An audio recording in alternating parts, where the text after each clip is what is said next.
Hello, my beautiful gemstones. Welcome to Wednesday night's Intuitive Oracle. It's so great to see you all here.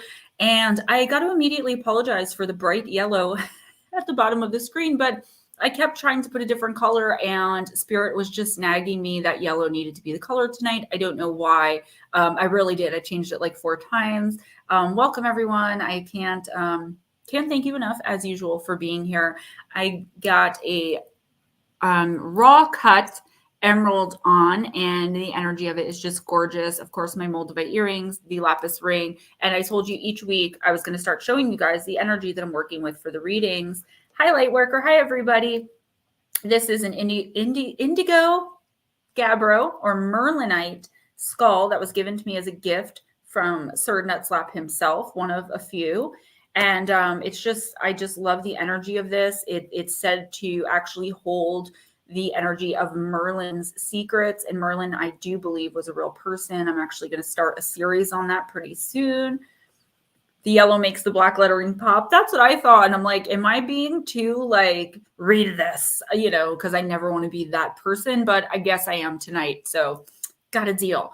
Also, I did some reorganizing thanks to Ghostdragon sending me these really cool organizer bins. They're like collapsible. I know you guys care so much, but there is a reason I'm saying it. I was able to take all 4 giant boxes of my Oracle decks and fit them into one of these containers. They just fit. So I actually came across some decks we haven't used in a long time, and we're going to be working with that energy tonight too. And that was really cool. Okay. Lotus Girl. Yep. Lotus Girl's awesome as well.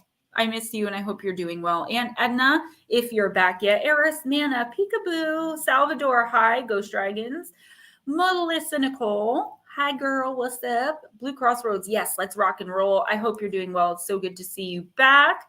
Josephine Van Dam, hi, I'm here. So we get a hi this time. Hello. I'm here too, baby. I'm here for you. I don't know what's going on. It's like soon as I hit the countdown, I go from 0 to this is awesome in like 0.30 seconds. And it's you guys, all you guys, Ralph and Cassie Francis. It's already been a week. Yeah, same here. I have this overwhelming exhaustion that keeps hitting me. I can't read more than 5 words without starting to fall asleep, which is a real problem for me because I have to proofread everything that I write, right? Obviously. Monica, hi.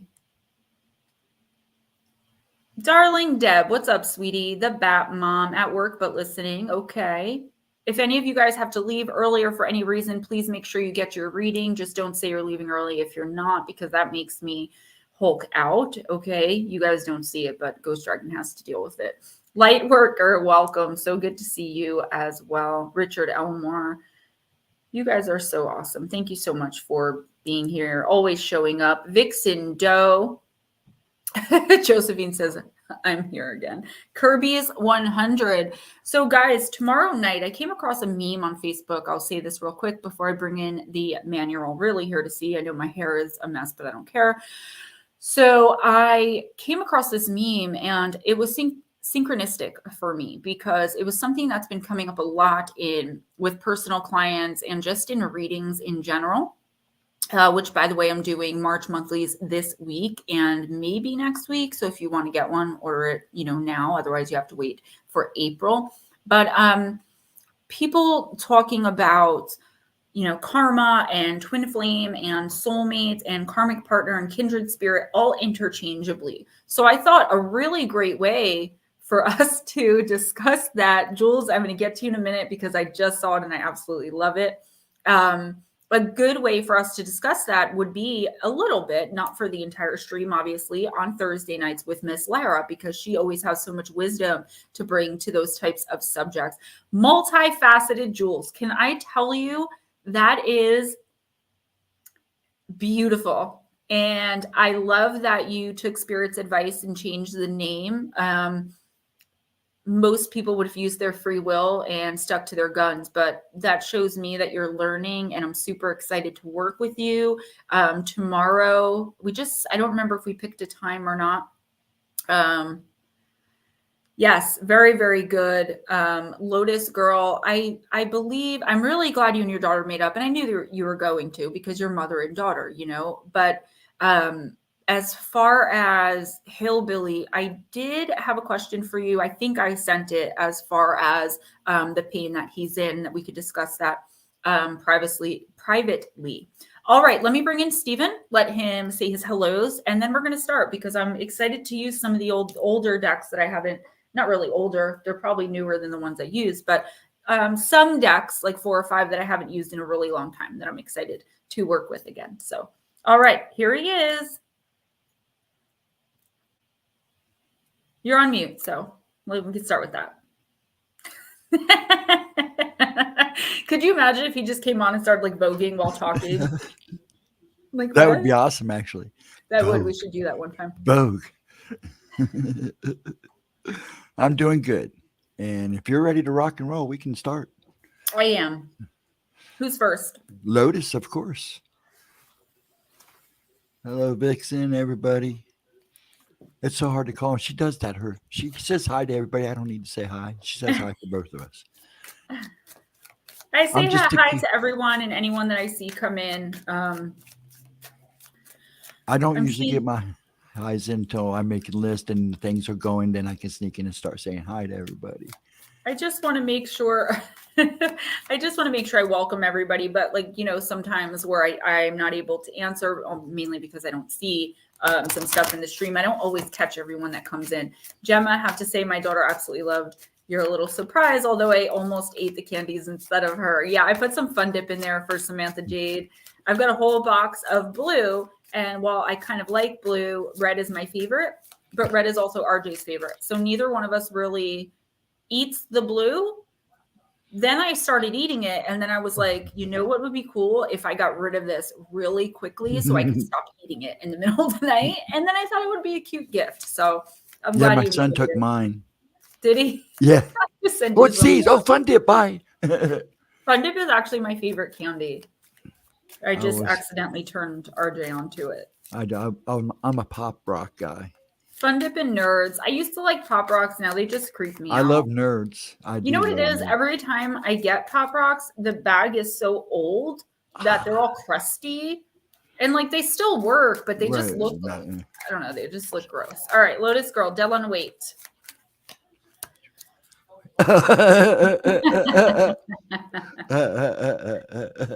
That's funny. Thank you. Yeah. I don't know if she did. I haven't seen her in a while. Oh, she looks awful. Oh my God. Too much. Did you see the Family Guy where they're like, and the award for biggest posse goes to 50 Cent? And they're like, we said posse, Madonna, calm down. But Fun Dip is awesome. Oh my gosh, you guys love Fun Dip? I thought I was the only one in the world that liked Fun Dip. I love Pixie Sticks too. I'm a Pixie Stick guy too.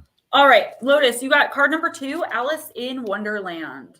I saw once a white rabbit running on the grass. As I'm a curious little girl, I followed him, and this led me to discover a land like no other, full of Mad Hatters, short-tempered queens, and sly cats. Everything there was purely senseless, but I saw a lot of wonders and learned many things. Therefore, the journey was worth it, even if it was maybe only a dream. Something or someone is calling you. You're about to discover a brand new land, which you'll have to acclimatize to. I think it meant acclimate.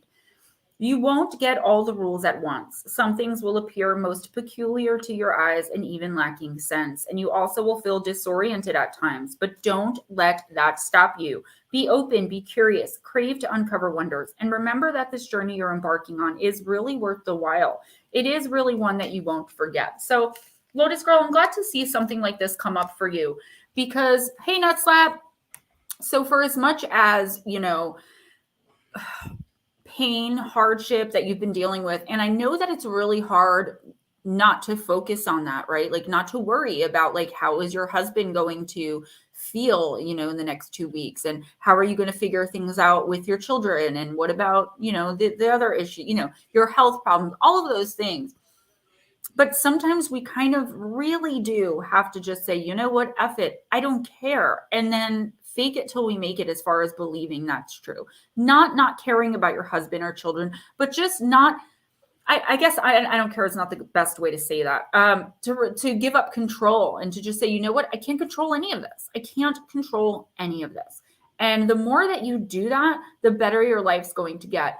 I see these tiny little changes happening in your life for better or for worse. And unfortunately, though you have to deal with these terrible things and these horrible feelings and feeling like poop all the time for one thing or another, or physically, now what the universe is doing with all of these little things moving in and out of place, and even though it's right in your face and a lot of it's negative, if you could take the time to see the positivity in a lot of this, or in at least some of it, okay, find positivity where you can in each of these situations, okay, even if it's just, you know, your future, you know, I can't even really give you an example, but focus on, you know, how great it's going to be once your husband does feel better, and maybe plan a vacation, or focus on how much simpler your life is when you finally get reliable people to work for you, things like that.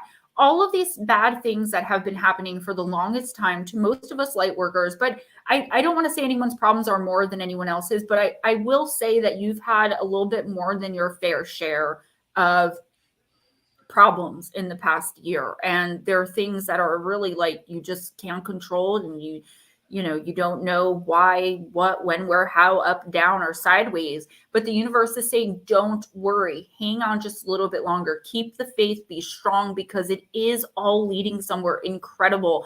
And yes, you may feel confused, and yes, you may not understand how you're going to get from point A to point B, but the universe says you don't need to. All you need to do is acclimate once you get there.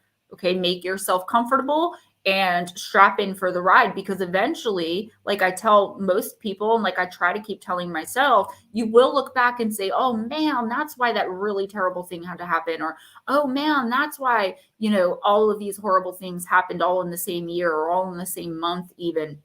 It was for this amazing thing. So this card, from what I'm seeing, is kind of, or not kind of, it is, looking for the word, a reassurance to you that everything that's happening really truly is happening for a reason. Whatever that reason may be, you may never know, but, or why it's happening this way, you may never know, but what the reason is or will be, you're going to very soon find out when all of the smoke clears and you find yourself in, you know, this really amazing space again. Darling Deb, no. BZB, yes, we can get BZB a reading quickly. Darling Deb, if you're leaving, let me know, because I will read for you if you have to go. And you're not late. We actually started early. Who's next? Okay, Edna.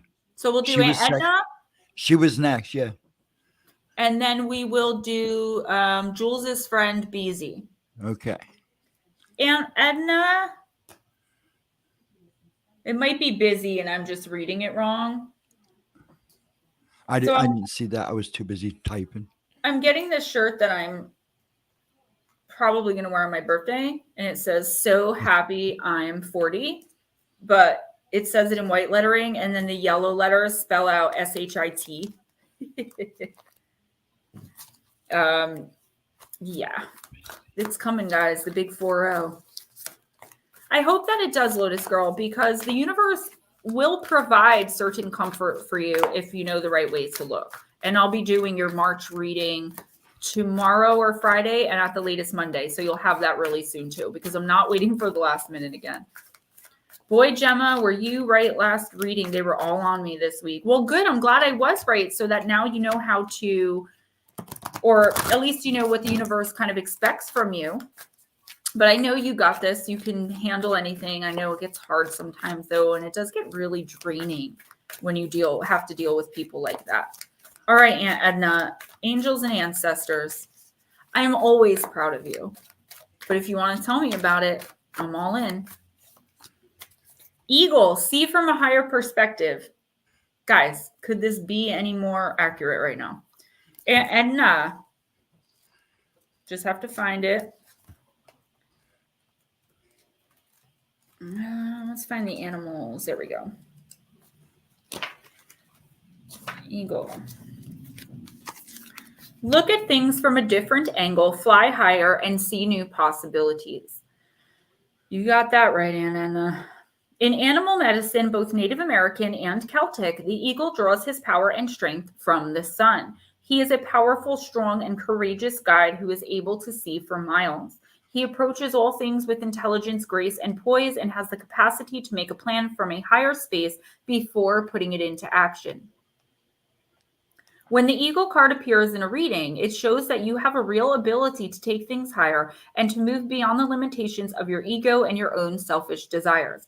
Eagle medicine swirls around you and encouraging you to recognize that your views or vision may be limited at this time. Is there a chance that your own desperation, needs, or ego could be blocking you from seeing the potential in your current situation? If there are other people involved, you are being guided to see things from everyone's perspective. If you're feeling the need for something to change, how can you take the high road? Know that if you have intentions that aren't for the highest good, it will only hold you back. Eagle medicine can help you change this. The eagle brings the energy of healing and love directly from the heart of Father Sky and invites you to do all things from a place of love. Hey, Beezy.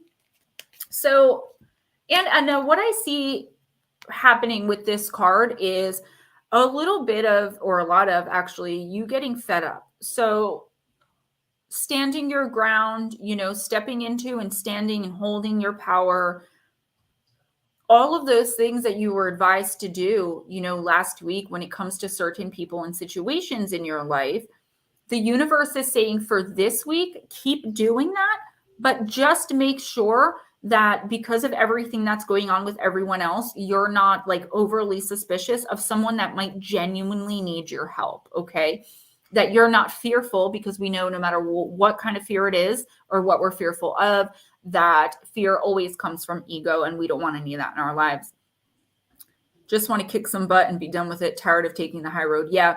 The universe is like, listen, make sure that you keep your side of the street clean. So just see if you can take the high road for a little while longer. I mean, we should always be taking the high road, but we do eventually get to the point where even the universe is like, okay, now it's really time to put our foot down and stand our ground. But you're not quite there yet. I feel like there's someone coming in that actually does need help or in some way from you. And you may be so used to people trying to manipulate, take advantage, that you may not see this person for who they really are. So for this week, the universe is saying, just keep your eyes peeled and make sure that you're treating everyone as they deserve to be treated. Not that you're treating everyone the same because you're just tired of the way that people treat you. Hey, Miss Paranormal Pixie. All right, Sir Beezy. Let's do Magic of You.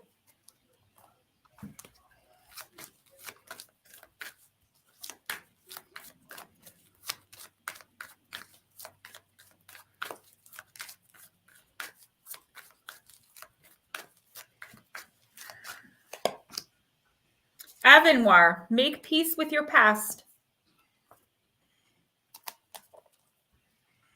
And at the end of the day, you always have free will, honey. This is just advice.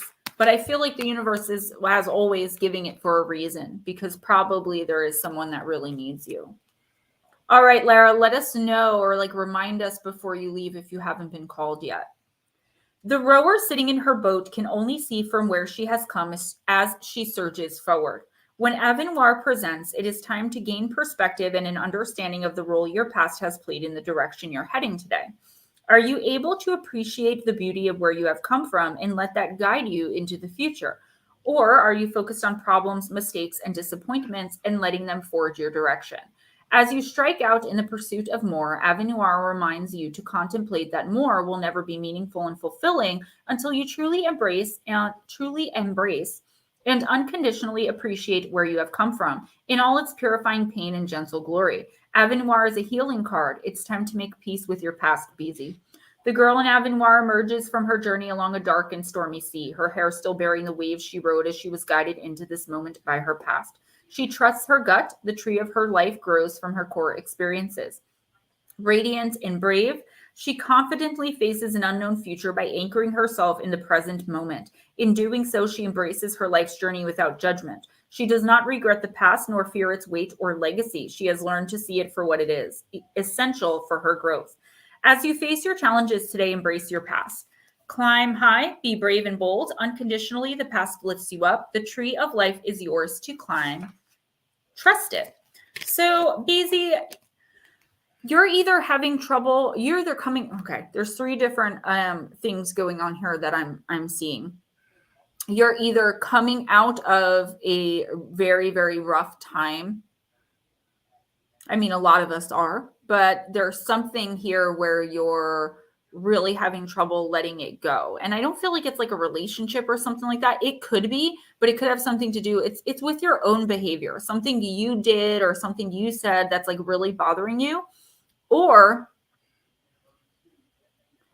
another option is, I had three and then just kind of turned two of them into one. So another option here is that somebody from your past is coming back in to try to hold you accountable, or someone in your life already is doing that. And what I mean by that, BZ, is this. You know, are walking down the street and you run into somebody that, you know, you haven't seen in a little while, and you're just kind of talking to them and being friendly, and all of a sudden they're like, oh, you are back in school. Well, do you remember 5 years ago when, you were homeless and living on the streets? And I'm not saying that that's what you were, but that's an example. There is someone in your life who is just constantly bringing up your failures or your perceived failures. And if you're at peace with your past and even things that you've done, because guilt, shame, fear, and regret come from the devil, and we don't have time for that. We don't have time for those lower vibrational feelings, ego, all that kind of stuff. If you've truly made peace with it, it's not going to bother you. But I feel like somebody has now planted a seed in your head, and it could be you, where you just can't forget something that either you did, you said you did, something that happened to you. Your past is catching up with you, but only in your head, because you're just not able right now to come to terms with it. And what the universe is saying is, it's Sarah, the universe, and I'm talking to you, BZ.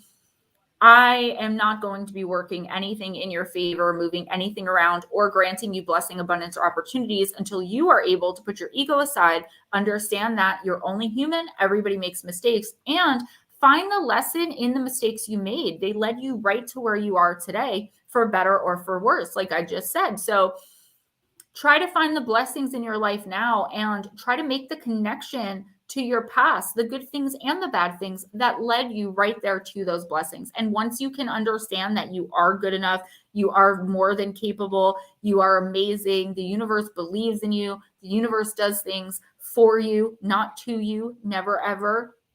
Once you can accept those things about yourself, it's going to be a lot easier for the universe, spirit, and other human beings to accept those things about you and move on as well.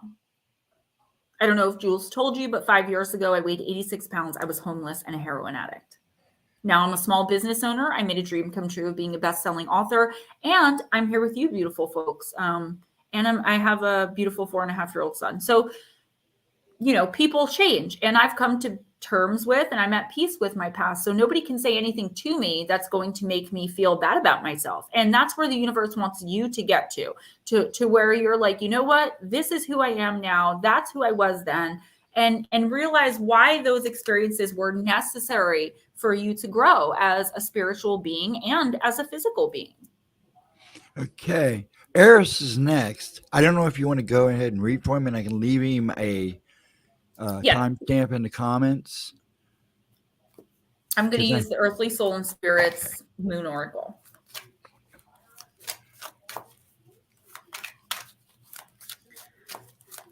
So I'm finally getting, what is it called? It's called like Cryptid. It's some kind of oracle deck that has like the Jackalope, and I think it has a Sasquatch, and Abominable Snowman. Well, I'm finally getting it. Oracle decks went up.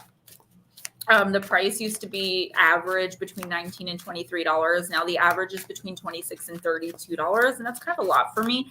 But with my birthday being in a few weeks, my mom treated me. She put some money on my Amazon account and told me to go crazy. And that's exactly what I'm doing. So guys, don't forget, as always, I have to remind you, super chat, super stickers, PayPal, Cash App, personal readings, GemmaJadeParanormal@gmail.com if you want to be on our Thursday night show with 3 hosts tomorrow night. Myself, Ghostdragonzw, and the beautiful and wonderful Miss Paranormal Pixie. Hey, Anthony might want to come on from Who? Unidentified S4. Ooh, that would be awesome to have him on. Yes. I know Pixie had said something to him, and I would love to invite him if you wouldn't mind having him. Yeah, please do. Deadpool's accurate, baby. Your phone turned it into Deadpool's accurate. That's funny. Deadpool's pretty accurate from time to time. Awesome. Thank you for letting me know. I love the validation. Maybe we could ask him to come on at 8:30 until 10. I really want to run through. It's important. Spirit keeps telling me it's very important to run through the difference between a karmic partner, a twin flame, a soulmate, and a kindred spirit. Okay, that's really important that we do that tomorrow. Did 5 years in prison, been out a year, have full custody of my daughter, and I manage a restaurant. Not exactly my dream, but I respect what you do, and you're an inspiration to those who still struggle. I still struggle. I really do appreciate that very, very much. And I love to see people doing well. And I really, if you ever need someone to talk to, I'm here.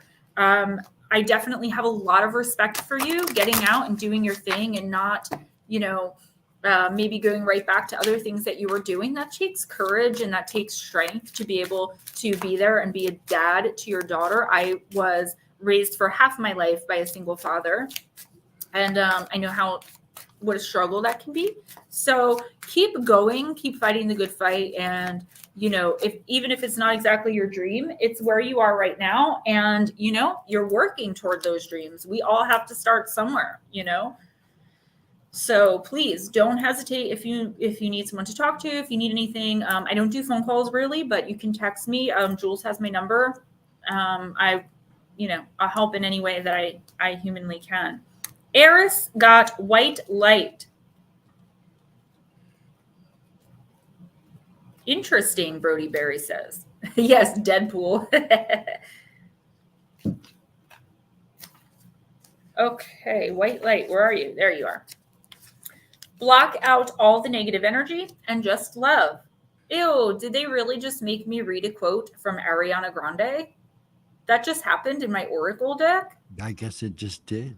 Wow. I mean, I love her music and her voice, but I can see people at a soul level, so. Protection, guard, and purify. You are your own keeper and protector. You alone are responsible for warding off and deflecting negative lower energies in your vicinity. Before you enter a situation, or if you are defending yourself against a psychic attack, request to be surrounded by divine white light. Guys, this goes good for all of us, okay? Summon your guides, angels, and your archangels to surround you while coming to your aid. Envision yourself encompassed by the white light. Breathe it in fully and fill yourself with its protective energy. Breathe out, releasing all negativity and lower energies. Ask that the white light purify and cleanse your mind, body, and soul. Thank your divine light, angels, and guides. Keep strong and stay rooted. Protect your own well-being, including your mind, body, and soul. So, Eris, and for everyone else, this is really important too. And I'm glad this came up because a lot of the times we'll call on our angels, or, if you don't, sometimes we don't even realize we're doing it. Like, oh my gosh, please get me out of this speeding ticket, or please, things like that. We're calling on our team to come in and to help us. And a lot of the times they do. We forget sometimes, myself included, to give that thank you. Okay. To be like, hey, I know that was you. Thank you. Or to just say thanks and walk off. It doesn't have to be a big thing. But it is important that we do that, right? Show gratitude and appreciation. Eris, what I'm getting for you for this week and probably a little bit into the next week is that I wouldn't say you're under psychic attack, but I do see a lot of, they're showing me the human straws, the energy vampires around you. And this could be psychically vampiric as well, okay? Where people are just draining you. And I don't see them doing it on purpose. I feel like there is something in your orbit, or maybe it's even a person that has weakened your spiritual state. So it's time to get back to that. Whatever it is you do for your own spirituality, you need to get back to it and get back to it immediately. Also, take the advice of this card. Call on your spirit team, your angels. Call on, the king poop himself, Archangel Michael. Okay. Call on him, call on whoever it is that you want to call on. But make sure that you call on them and protect yourself with white light. Meditate as much as you can. And I would even do a chakra alignment. There's some situation here that you're kind of being thrown into where I see you kind of like a person bleeding with a bunch of sharks circling around them. These people are like literally feeding off of you, and it's going to drain you, maybe to the point of like, I don't want to say no return, but where it's really hard for you to get back to where you were when you first started before these people came in and did this. So keep yourself protected and grounded for the rest of the week. And if you are under psychic or spiritual attack, please hit me up and we can try to work on that. Three Souls Paranormal, what's up? Anyone else that came in? What is up, you guys? Who's next? One sec. Yeah, Era sneaks in again. So, okay. Anyways, your next is Salvador. Sir, you're next. Salvador. I'm going to use the Ceccoli Oracle. Pulls out a lot of the oldies but goodies.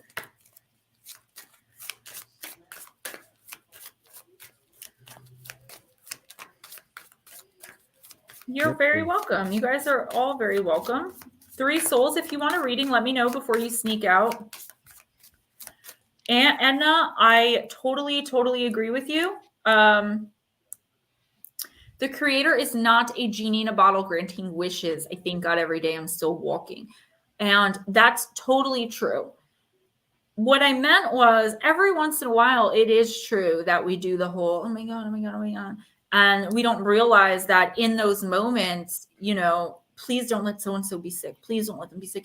In those moments, our spirit team is working either to provide us comfort or to do something quickly. You know, I don't want to look at it as granting wishes, but there are those Hail Mary moments, and we've all had them. And we forget sometimes where that energy comes from. And I think that that's the message of that card. Like, just remember to be grateful. You know, is maybe a better way to say it. Remember to always be grateful for everything you have. I was listening to Vince at 7D Tarot.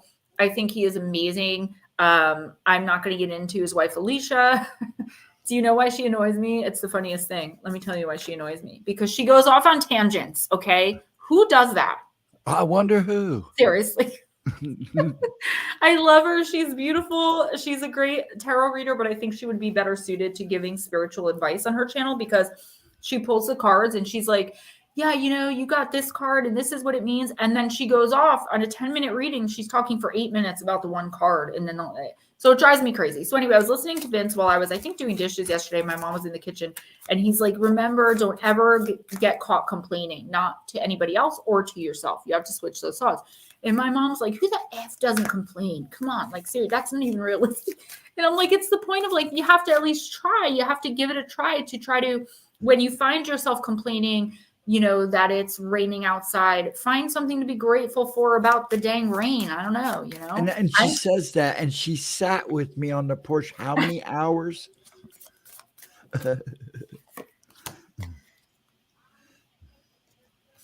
What? When we were sitting on a porch, I never complained. Oh, I was like, what does that one have to do with the other? Well, because but you're a rare case. You know what I mean? I think she just means like for the general, like human beings, right? We're kind of programmed to complain. But you know, the next time it rains, I'm taking my super gigantic, ginormous umbrella that I never got to use yet, and I'm going out there and I'm going to dance Mary Poppins style in the middle of the street. There you go. How about that? I dance in the rain all the time. Sorry, Salvador. Okay. So you got card number 9. I wonder who just went on a tangent.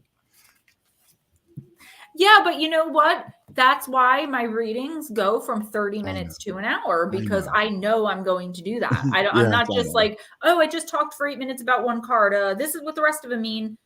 Like you can't do that. She should give spiritual advice, but I don't say that to her. I tell her she's beautiful and talented because she is. But Vince is my dude. Okay.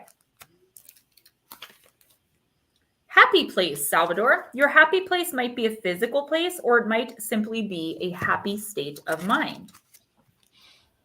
Included Include your loved ones, your favorite pastimes. What? Oh, it might include your loved ones, your favorite pastimes, your dear animal friends. What are the elements that come together to fill your heart with happiness? This card is a sign that it's time to visit your own happy place. You need to cast off your worries for a while and trust that the universe is taking care of you. You can safely relax and replenish your emotional well-being. Light, everything is unfolding exactly as it's meant to, so feel free to rest and perhaps to play. Dark, everything is unfolding exactly as it's meant to, so you might as well rest and perhaps play. So, Salvador, I just feel like this card, and I'm seeing a theme start to build here, is bringing you back to gratitude, okay?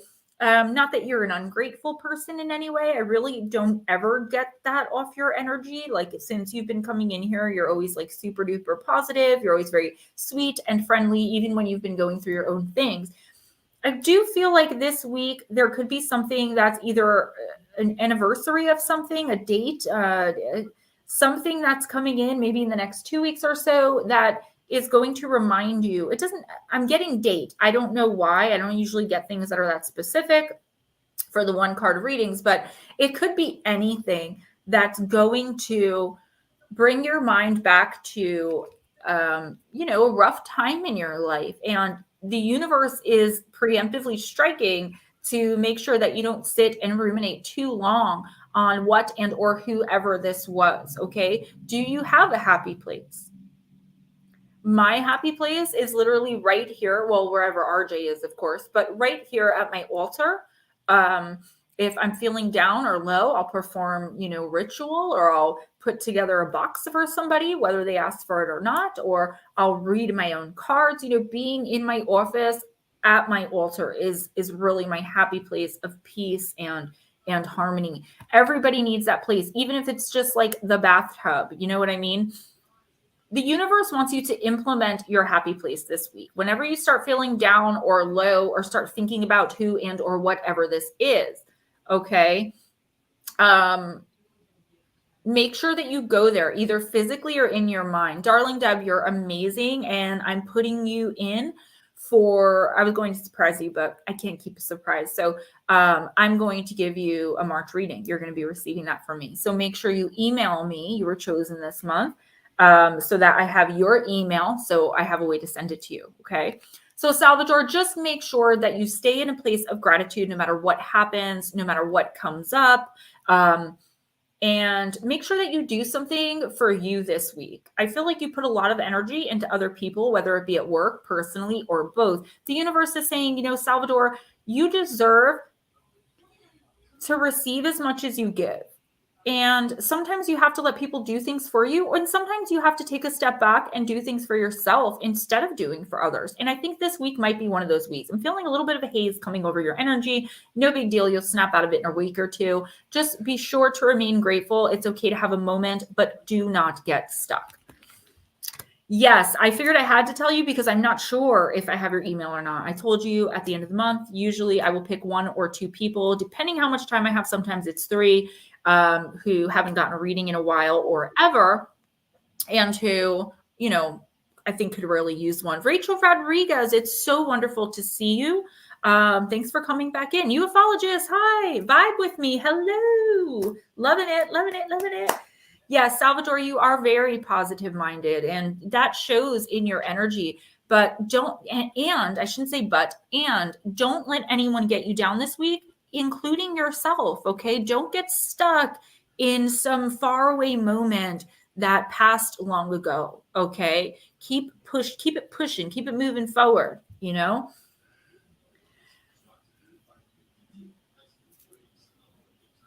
Okay, you ready? I'm sorry. Yeah, no, don't be sorry. You're fine. Melissa Nicole. Nicole, but I didn't see her answer. So I don't know if you want to do a timestamp for her. I'll leave that up to you. Yeah, let's do that. I mean, our regulars, we can do that for them, right? Although I know she'd probably rather have bacon, but I guess a timestamp would be great. Nothing like a little bacon to get through the night. Bacon. Okay. And right. Hello, folks that I didn't get to say hi to. Vibe with me, Rachel, UFO. Melissa Nicole. And if anybody has to leave early, make sure you let us know if you're here for a reading, okay? And make sure we get Lara in within the next half hour if you're able. This is from Melissa Nicole, and I'm using Raven's Wand.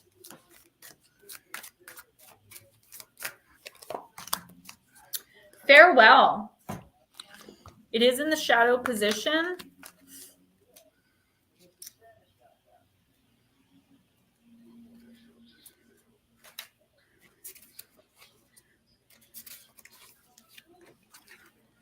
Like it or not, we all grow older. Things that matter now may be insignificant in a year. Life changes in the same way a landscape changes as we travel through it. Those hills might be the same, but they look different because our position has moved.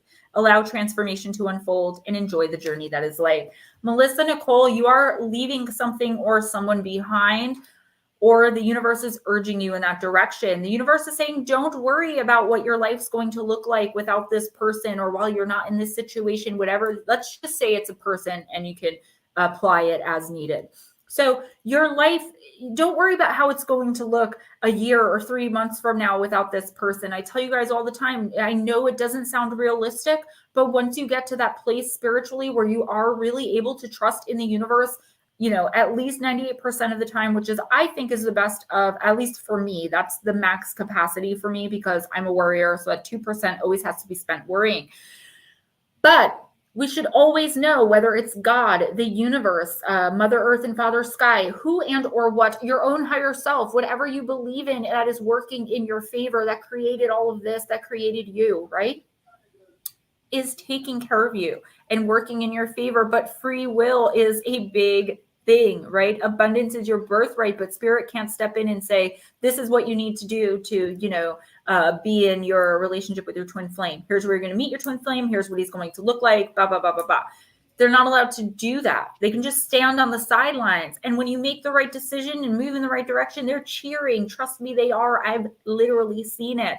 Melissa Nicole, until you get past this, either this relationship with this person or this situation that you've been stuck in, you are not fulfilling your soul's journey. You're not manifesting your destiny. You are not being abundant, and you're not receiving much blessing because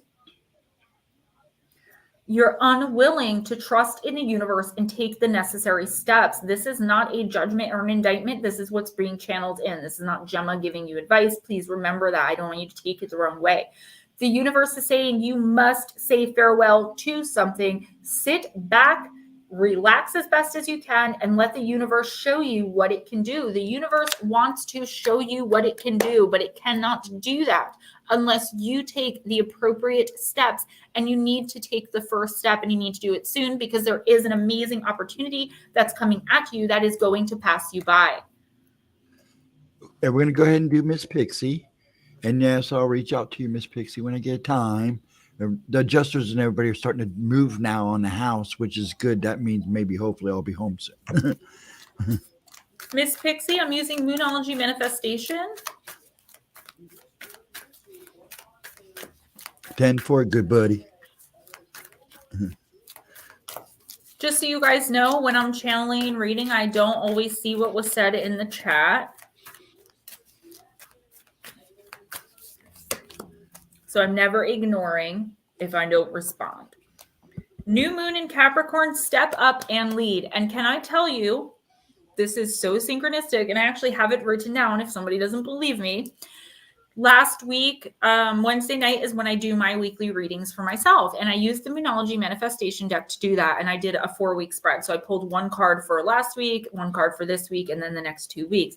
This was my card for this week, the new moon in Capricorn, step up and lead, okay?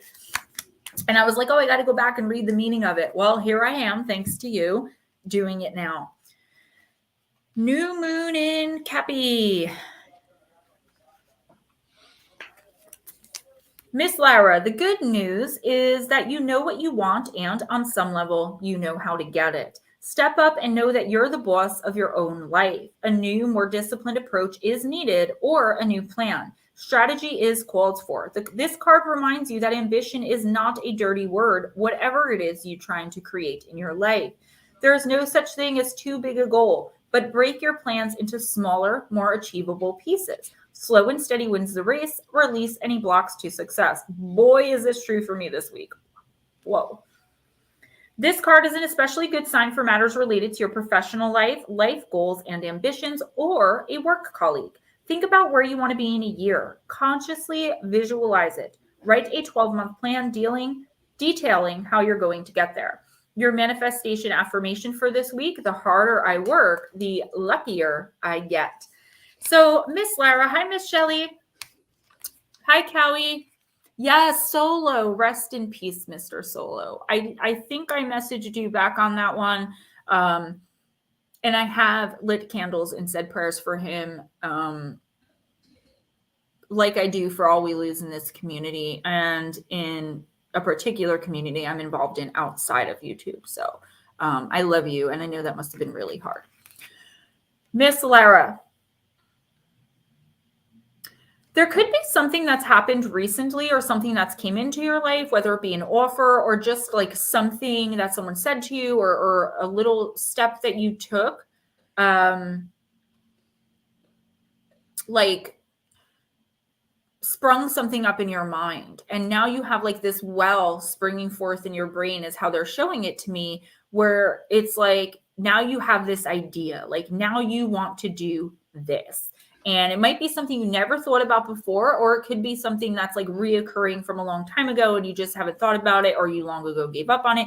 I wouldn't say it's like a dream, but it's just something that you're like, oh, I would like to do that. I can do that. And you took like a step toward it, and now you're like all in. The universe is saying there's nothing wrong with that. Express what you want to the right people. If you know someone that can help you achieve a goal or these goals, go for it, okay? The universe is going to put the right people in the right places, in the right situations and circumstances in your life, okay? But you have to be willing to say, yes, I want the help. And just like I said to Melissa, take the first step. Now, you're very wise. You're very spiritually aligned and advanced, like most of us in this stream. But I feel like something really occurred to you that you're like, I can do a lot of good doing this. If you already did take that first step, then this is the universe. Just, I always lose this word. What is the word? Like when you back something up, this is just the universe. This is just the universe backing that up, that you made the right decision, and that it is working in your favor, and it is going to help you to be more abundant in this situation or with this particular goal and or dream. Smoochie, were you out cheating on me again? Reassuring to, I'll think of it. Don't worry. Oh, guys, I wanted to show you this real quick. A lot of you were saying that you were having some issues with sage. Like I have issues where I can't keep it burnt. Like, and you're supposed to have so much smoke that a lot of the time I'm like relighting and I have to interrupt the prayer. So I suggested these many times, but I never actually went out and purchased them so I can show you guys. Reinforce. Thank you. Yes, that's it. The universe reinforcing it, confirming. Yes. So these torches light much, much, much better. And even better than that, I send homemade offering mix. I sell big bags of it, but I also put it in most of the boxes now because that mom sent me a whole bunch of herbs. And also I had a ton that I got back. So if you unwrap the twine on this, okay, and open it up and break it up, you'll have your own sage offering mix that is much easier to burn. Just make sure you use fire safe, whatever you're using, like the abalone or lion's paw, or I even just got a cast iron looks like a little skillet holder. Smells so good. I can't wait to burn this tomorrow. So yeah, try sage torches. New England Dirt Roadie, I mailed out your box yesterday because I haven't been able to touch base with you. So when you're around on either a Tuesday or a Thursday, please reach out just so we can touch base. I would really appreciate that. Crowley, what is up? Anyone else that came in that I did not see? Wow, we got a full house. I'm so excited. Yes, we're doing good. Light workers next. Oh, coming back from New Orleans? From New Orleans. Is that how the locals say it? New Orleans. Down by New Orleans. New Orleans. New Orleans. Done with the vampires role. I was watching this show. It's a new show. It's called Death by Fame or something like that on Investigation Discovery. And they had this young girl that started just singing on YouTube. And she ended up like opening for Selena Gomez, Christina Grimmie. And she was just so sweet. And it scared me because I was like, wow, like I give people my personal information. Like, you know what I mean? I may have to move away from that with new people coming in from now on and just offer like the Amazon wish list and the PO box. But anyway, with the wish list, it's safe because nobody can see my address anyway. And that's how I do most things. But my point, and it has nothing to do with Christina Grimmie, unfortunately. Josephine, we know you're here, baby. What it actually has to do with her brother in the interview was wearing a shirt that for the entire show, I thought said everything is vampire-y. And I was like, I must have it. I must have it. And I looked and Amazon's like, check the spelling. They don't have anything like that. Steven, if you look on my clothes list, you'll see all vampire stuff. That's because I was just in there last night. But I went back and looked. There's no M in it. And I also, I can't figure out what it says. It's like everything is vapory, vapify. I don't know what it says. I'm going to have to go back and watch it again. Who am I reading for? I'm sorry. Lightworker. I apologize. Yeah. Monster Radio, hi. Lurking, chowing down on some apple blossoms. What's an apple blossom?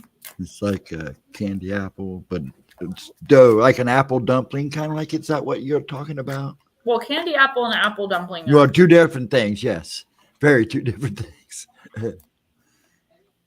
Yeah, it was like, check the spelling. I'm like, but I want something that says everything's vampire-y. So now, of course, I'm going to have merch in a shirt that says everything is vampire-y.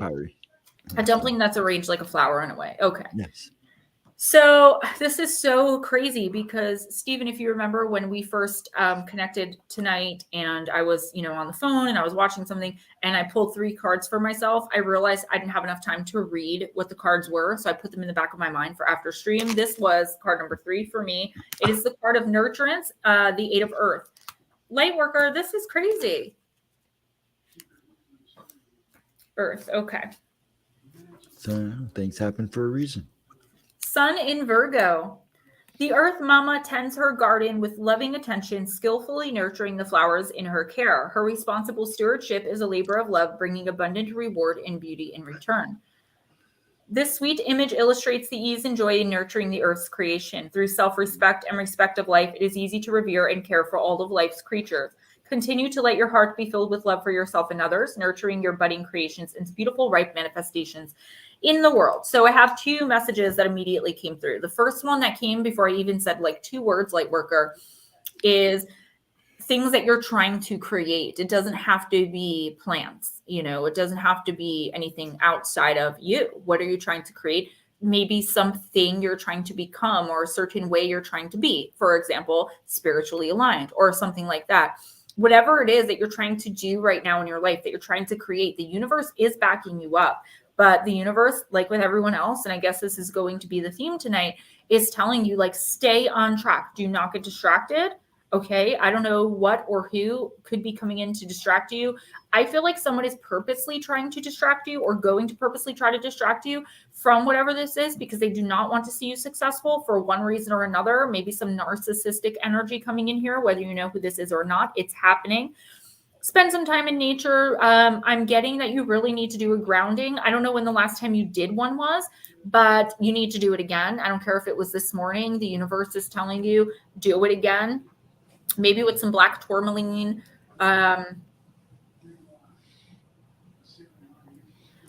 Yeah, definitely the universe wants you to stay focused. Okay. And if you have domestic animals, specifically cats, do me a favor and just watch them because I feel like they're going to be sick or something that's not visible. Like maybe just take them. I know the vet is expensive, but just keep an eye on them. If you don't have domestic animals or if you have other animals besides a cat, just keep an eye on your domestics. Okay. But anything that you're trying to create, whether it be for you personally, for someone else, or something you're trying to put into the world or whatever, all 3 combined or none of those and something else, the universe is saying, do not be distracted. Don't let whoever this is win, take you outside of yourself, get you screaming, hollering, pissed. Don't do it. Okay? You're better than that. Blue Crossroads.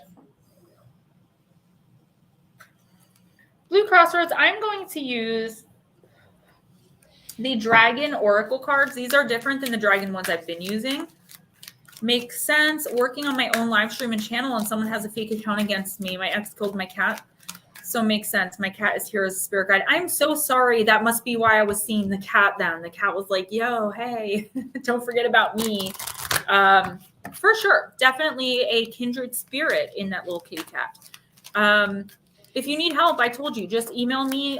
We can chit chat. And if you need help, I don't have the biggest channel, but I do have friends. Okay. And I do have a following, and I do have some knowledge of YouTube if that's the platform that you're choosing. So I'm always here to help. I want to see everyone succeed. We need more success stories in the world. All right, Blue Crossroads. I don't remember why I stopped reading with these cards, but ufologists, I will light a candle and say a prayer for your puppy, honey. Guys, don't forget, I offer personal readings. I'm sorry I have to do this, but I do every once in a while. I offer personal intuitive oracle readings, 7 to 10 cards, either remotely, where you don't even have to be present, or I offer one-on-one hour-long oracle readings or 1 to 1.5 hour spiritual sessions. We talk about, I'll look at you, tell you what kind of attachments you have, what you need to do about them, et cetera, et cetera. Information and pricing in the description box, or email me at GemmaJadeParanormal@gmail.com. Don't forget, super chats, super stickers, PayPal, Cash App donations, always appreciated. Blue Crossroads, you got the Earth and Water Dragon, creates the foundation for new growth. A fresh start is coming with new opportunities. Nurture your ideas and harvest the abundance. Lightworker, thank you so much. I definitely appreciate that. I just have to find it, okay? Because it's like 5th dimensional dragons. Like, I don't know what that means.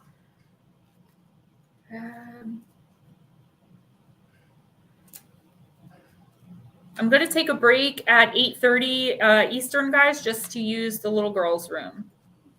Maybe this is why I stopped reading from this one, because I have no idea. Oh, I see it. Okay. Oh, that's Earth and Fire Dragon. Earth and Water Dragon. Okay.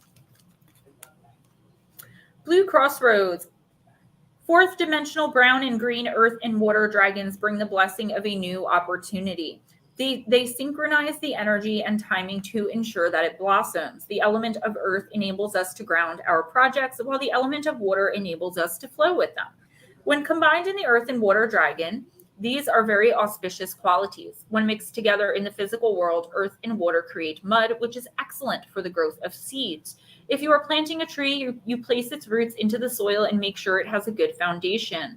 Then you activate its growth with water. In due course, you harvest the fruit. The more effort you put into providing the perfect conditions for the tree, the better the crop will be. This card is showing you this is a great time to create. With the gracious assistance of the Earth and Water Dragons, you can lay a strong foundation for your future. Picking this card suggests it is time to start a new phase in your life. Fresh opportunities may be presenting themselves to you, so be ready to nurture any ideas or visions that come to you. The Earth and Water Dragons will enable you to know intuitively what is right for you and to harness your creativity. They will help you to generate the right conditions to succeed. They will motivate you to put in the necessary work, for this is an important step, and then you can harvest the abundance. Most importantly, they will help you to take things lightly. So listen to your inner wisdom. The time for action is now. Blue Crossroads, amazing opportunities coming in for you. I'm seeing travel. I don't know if that's going to be, this week, but definitely in your near future. And for me with spirit, near future is usually within the next 6 to 12 months. Some travel, I don't know, for business or for pleasure, but it has something to do with a goal that you have in mind, something that you want to do, something that you maybe have been wanting to do for a really long time, but now it's like either you have the time or now you finally have the opportunity, or there's something about this idea that has kind of always been within you. And now you're really considering, getting out there and doing whatever this is. The universe is kind of giving you a light shove and saying, don't wait anymore. Don't wait, another year. Don't wait for the perfect moment, because the perfect moment is now. There's no other moment but right now. Okay. So the universe is saying, yes, this idea is amazing. It's fantastic. And the more work you put into it and the sooner you start, the more you're going to get out of it and the quicker you're going to get to where you want to go. Okay, Josephine. And she is here. Josephine, I'm going to use Magic of You.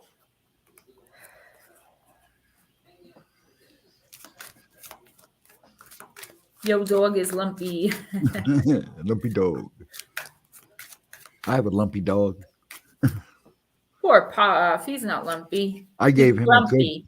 I gave him a bath right before the stream. That's what I was doing. Lumpy and grumpy Puff. Yeah, with lumpy and grumpy grandpa.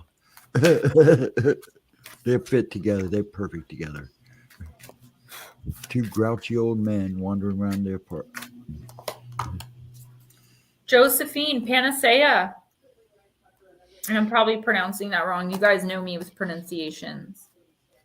Card number 23, my favoriteest number.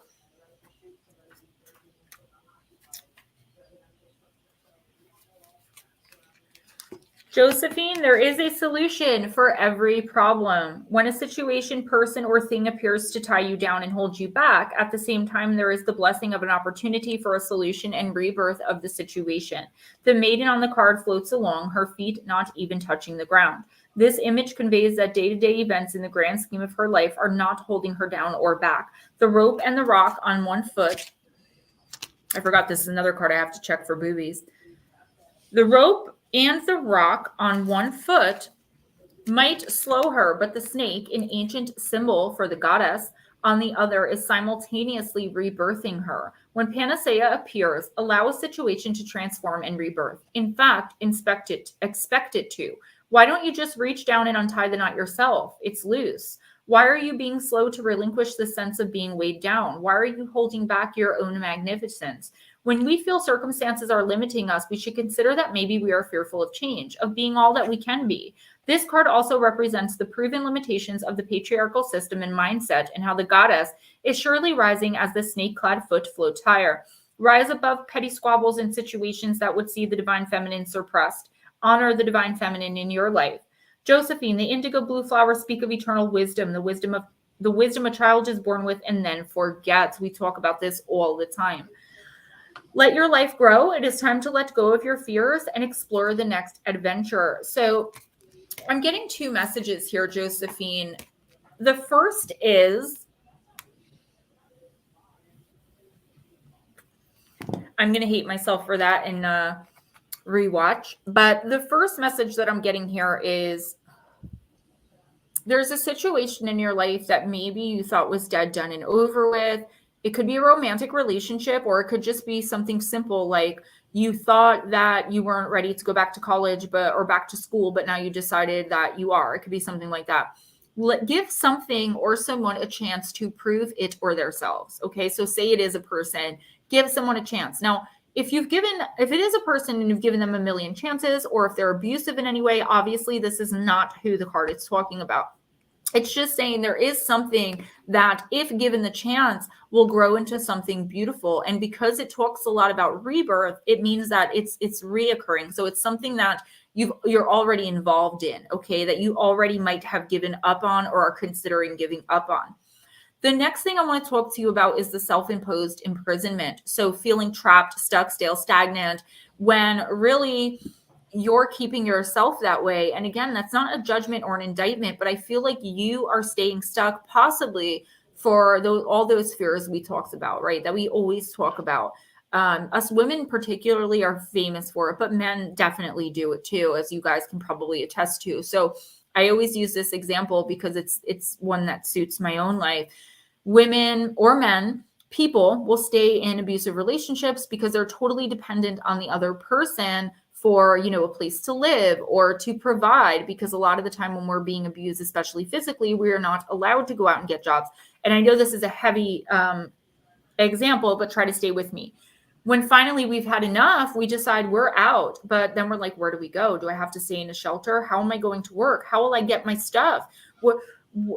there's no way I should just stay here and be complacent in my misery, because being here, at least I know what to expect. Don't be afraid to step out into the unknown. And this is involving anything in your life. If there's something you've been really wanting to do, or something deep down inside that you must do, like walk away from a situation or relationship or a person, you absolutely must do it. Okay. And you can revisit it in a few months, but you need time for you to focus on you. You are keeping yourself stuck by staying in the same place. We're never going to get to the other side of the street if we don't take those steps and cross the road, right?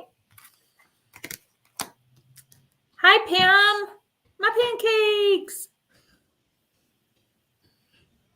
She's just saying goodnight, so she has a sick kitty cat. Aw. And Ralph is next when you're ready. I am your sister, Miss Smoochie. Sister. Ralph, I am going to use Wild Mystic.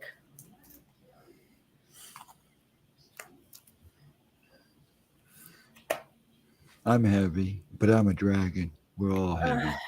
Ralph, and then one more, and then I got to use the potty. Okay. Pam, thank you so much for coming in, and prayers for your kitty cats. House Panther, I love it. Mm-hmm. Guys, don't go anywhere. I'll only be gone for a couple of minutes. I'm going to use the haunted bathroom downstairs. Mm-hmm. It never scared me. It's not that it scares me. It's just there's weird noise in there though that kind of freaked me out. It's just like, why? I don't know. I don't like the energy in there, and I go out of my way to not avoid that bathroom. All journeys begin with a single step. Exactly. The only thing about that bathroom is there's that door right in front of it. I'm always afraid somebody's going to open the door, then open the door. I turn the kitchen light on and leave the door wide open, because I will not close myself in that bathroom. It's tight. It's all right. Sorry, I didn't mean for you, but cunning.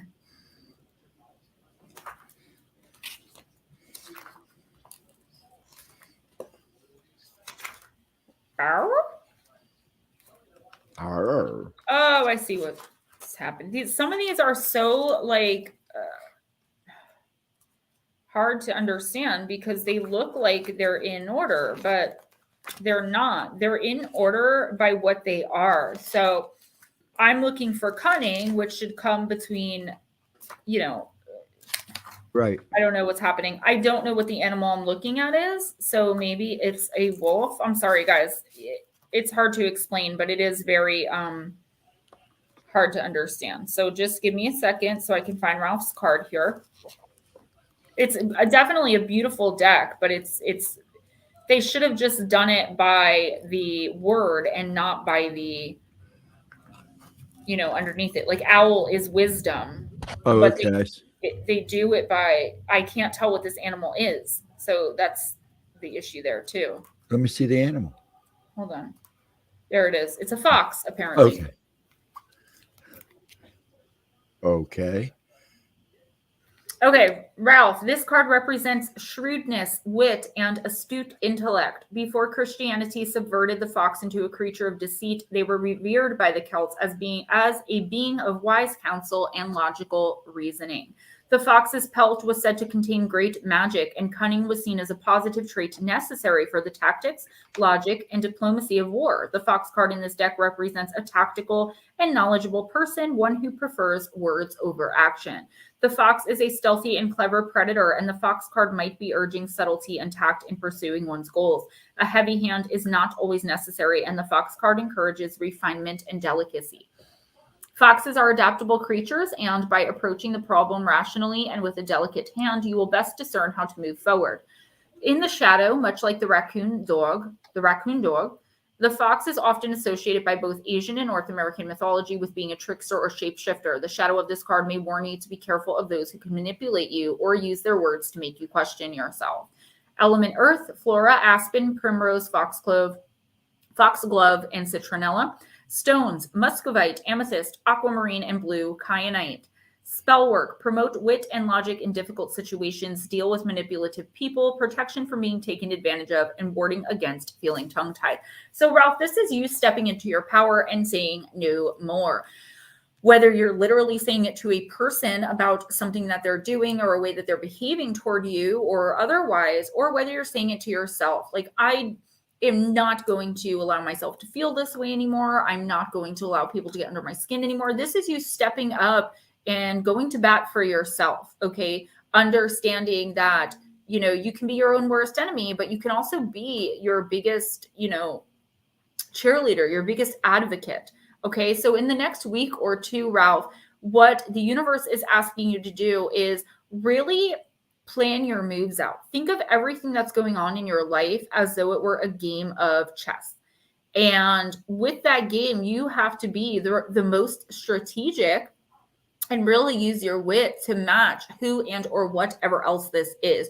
You are coming up against something or someone that's powerful and strong, and that honestly is very manipulative and doesn't deserve what it's been given. So, or what they've been given if it's a person. I'm trying to really explain this to you, but the way that I'm seeing it is a little bit confusing. So, Ralph, no more, it's not that the universe doesn't want you to approach everything with kindness and love and with grace and in dignity, but there's something or someone coming in here that just really needs to be put in their place.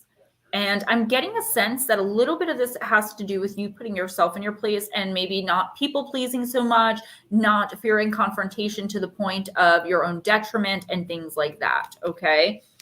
I am going to use the bathroom now because I really have to go. And then I will be right back. Okay. Hold down the fort, Ghosty. I'm trying. I'm holding it down. How's it going? I know, I'm not funny. You're welcome. I'll make sure she sees that, Ralph. Yes, I figured you were still here, sir. So how's everybody doing tonight? I'm waiting for my doggy to come to me with the doggy dance, but he's been pretty good, so I may get lucky tonight. Anyways, sorry about your dog, UFO. My dog's getting there too. But him and Grandpa, they're great together.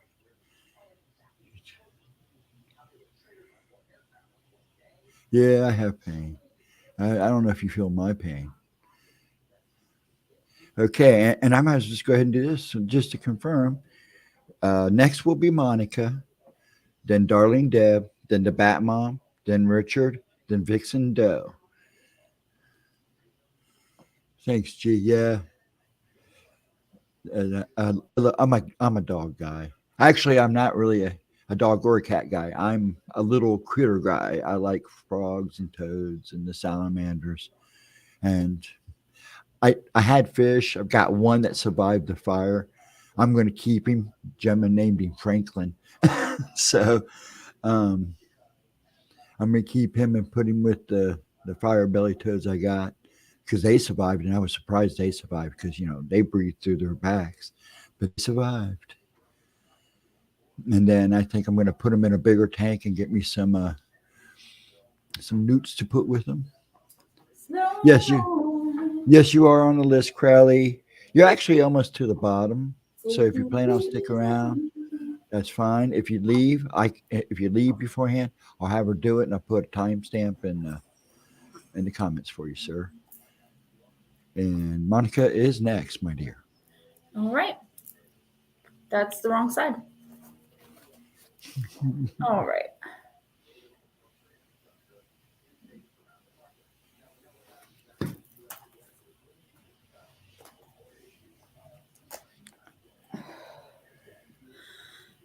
Monica, I'm going to use. I'm sorry. I was going to say I may step away for a second too. Monica, sorry. Just put the list of the next few in the chat if you need. I will do that. Okay, so Monica, I'm going to use the Raven's Wand.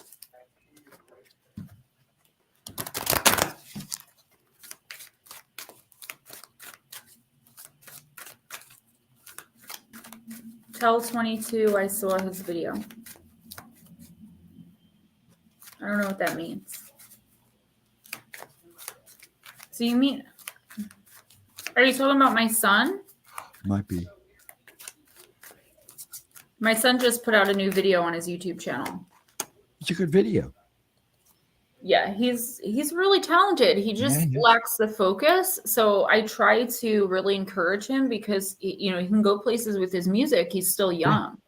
Oh, yeah. All right. Monica, commemoration.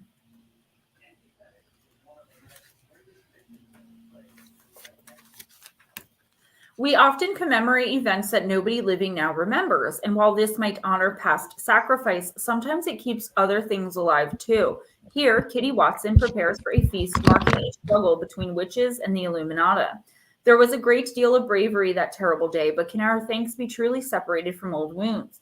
Old hates can easily pass down the generations disguised as righteous gratitude. So be mindful to remember the courage and not be the aggressor. Be inspired by the rabbits. They happily nibble fungi, toxic to humans, but the poisons seem to have no effect on them. Instead, they digest only the nutrients. So, Monica, this is you taking what you need from a situation, and what you need is the lessons learned from it and moving on. Okay. Not getting caught up in the details. Again, you know, who's going to get the dog, or you know, where am I going to stay? You know, things like that. And once you move on from who and or whatever this is, really letting go. Okay. The only thing you should take with you are memories, and the only memories you should take are those that remind you of the blessing of being out of that relationship and or situation. Okay. So say you're leaving a job that you've worked at for 15 years. Okay. And you kind of grew up working there. I don't know, just say you got really close with a lot of people that work there. Let's say that. And then all of a sudden, you know, a new boss takes over and cuts your hours, and you're like, I can't do this. They're like really rude. You know, you can't work in that kind of environment and you have to leave. But the universe is saying, don't worry about, you know, where is your money going to come from? Don't worry about, you know, the people that are going to be upset by losing you. Just take those memories with you and stay focused on the future. Okay. Get away from who and or whatever this is. It's extremely toxic. And if you already have gotten away from this toxic, kind of chaotic, codependent relationship, make sure that you stay away. I feel like this week and or next week, there's going to be some feelings coming in. The person, if it's a relationship, may even be coming back in. Like if it's your boss or your old boss are coming back to offer you your job back, don't take the bait. Okay. So don't believe them. Don't be manipulated or tricked into, you know, if we're using the example of that job, taking the job back, even if they offer you, you know, to pay you double, because they're not actually going to pay you double. And even if they did, it wouldn't be worth the risk and the stuff that you have to go through, you know, energetically and spiritually. Okay. It's time for you to really stick by a major change that you either made or that you're planning to make. And don't be sucked into, you know, thinking about all the good times or all of the good memories, all of the good things about the relationship or situation.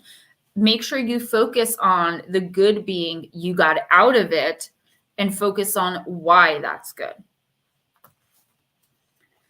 So let's see who's next. Darling Deb and Bat Mom. Okay. Darling Deb, I'm going to use Journey of a Lonely Soul.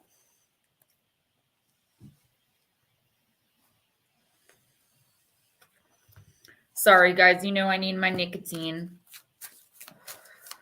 Y'all better leave that mole alone. Sergeant Charlie McPupperson. He's a sir. He should be called Sir Sergeant Charlie McPupperson.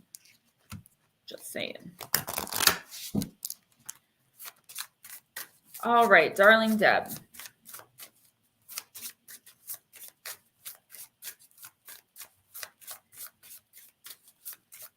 Yes, don't take the bait. Don't allow, you know, anyone to fool you. They have not changed. The situation is still the same. Now, again, 6 months from now, you know, people can mature, but if I were reading tarot, I would see a page. And the reason I say that is because pages are not kings, okay? Pages and knights, they're very mature. They still have a lot to learn, and they don't always follow through. And that's the type of energy that I see happening in your space.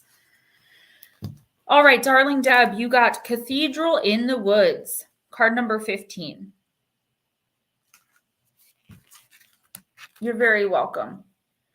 Her spirit seeks the wild places, the wholesome realm where she can wander amidst the dance of leaves, the symphonies of insects, and the towering elders with their branches holding the heavens high. When our heads become too muddled by the unnatural artifice of human creations, doubts, and expectations, we can find deep peace by surrounding ourselves with green and growing things. By spending time outside observing the steady rhythms of plants and animals, we are reminded that we, too, are a part of Mother Earth's beautiful design. Unplug yourself from human concerns and open your eyes to how creatures all around us find what they truly need to thrive. Fresh perspective can be found in the intricacies, I don't know how to say that word, sorry, of a spider's web, the softness of moss, and the stillness of a pond. Even listening to a recording of birdsong or ocean waves will quiet the cares and troubles that weigh on your mind. Ask yourself, what do I need right now to nourish my soul, and what will help me grow? So, Deb, while this could be talking, right, about, by the way, let me write down to remind myself of your reading. Sorry, but I don't want to forget. I have it written upstairs, but I might do some tonight. So this could be talking about, getting out in nature more and really spending some time with Mother Earth. I see a grounding ritual. So like I said to someone else, it doesn't matter if you just did one, an hour ago, the universe wants you to do it again. And this time try to use crystal magic if possible. If you have a grounding crystal, like a clear quartz or a black tourmaline. This is about, though, nourishing your soul, like the card said, finding what really clicks with you, what really makes your heart sing, what really makes you happy and gives you joy. Thank you so much, Anna. I definitely appreciate that. I really, really do. What really, floats your boat, so to speak? What brings you joy and brings you happiness and makes your spirit feel alive? Now, that could be being out in the woods.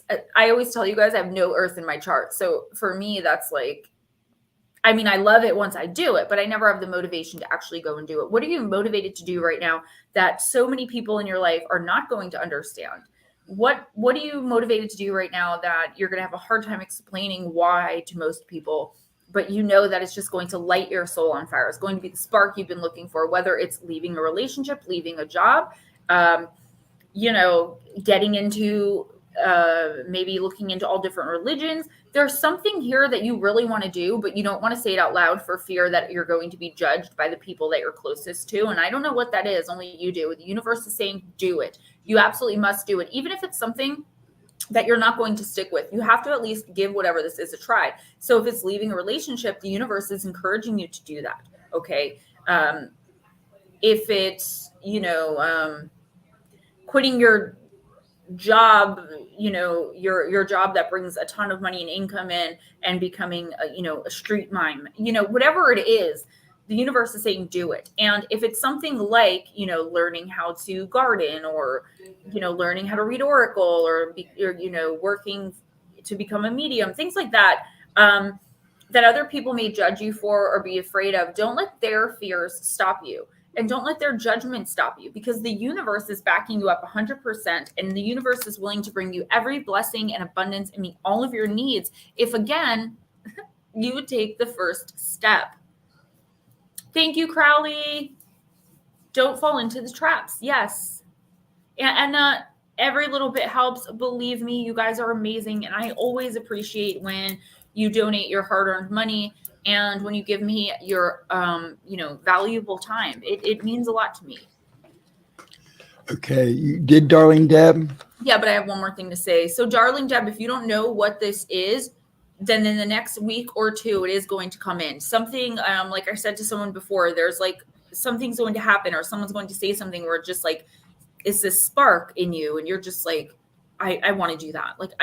It could be something, a one-time deal. Like you decide you want to go bungee jumping. And then when you go bungee jumping, you end up meeting your twin flame. He's the guy holding the rope. Like there's something here that's going to bring you so much closer to your destiny.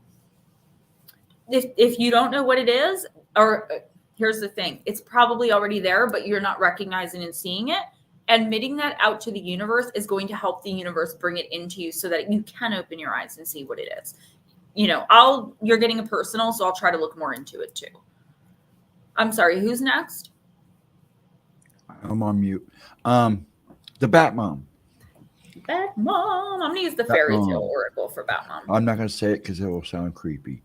I almost wore my Bat Mom earrings. Bat Mom earrings. I do it every time. Batman earrings. Batman.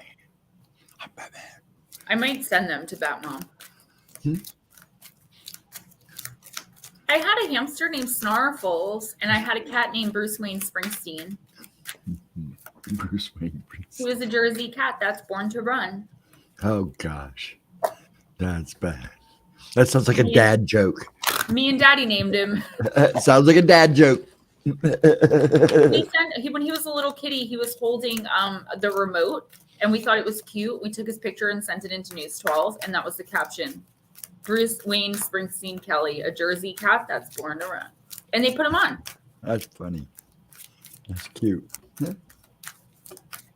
All right, Miss Batmom. Excellent. You're welcome. Excellent, my dear. Excellent. I used to creep this guy out. I'd stand behind him and go, I'm talking to you real quietly because I know I'm in your head. Yeah, no, that's awesome. She said I had a Jack Russell named Elvis. When he was bad, I'd say Graceland, and he'd go to his kennel. Was he a hound dog? Oh, my God. All right, Batmom. The Nixie of Mill Pond is the card of memory. And I know she said she's working, so. Crowley, thank you so much. That's exactly the price of a set of nails I bought last night. They had these really cool dragon ones too that I want to get.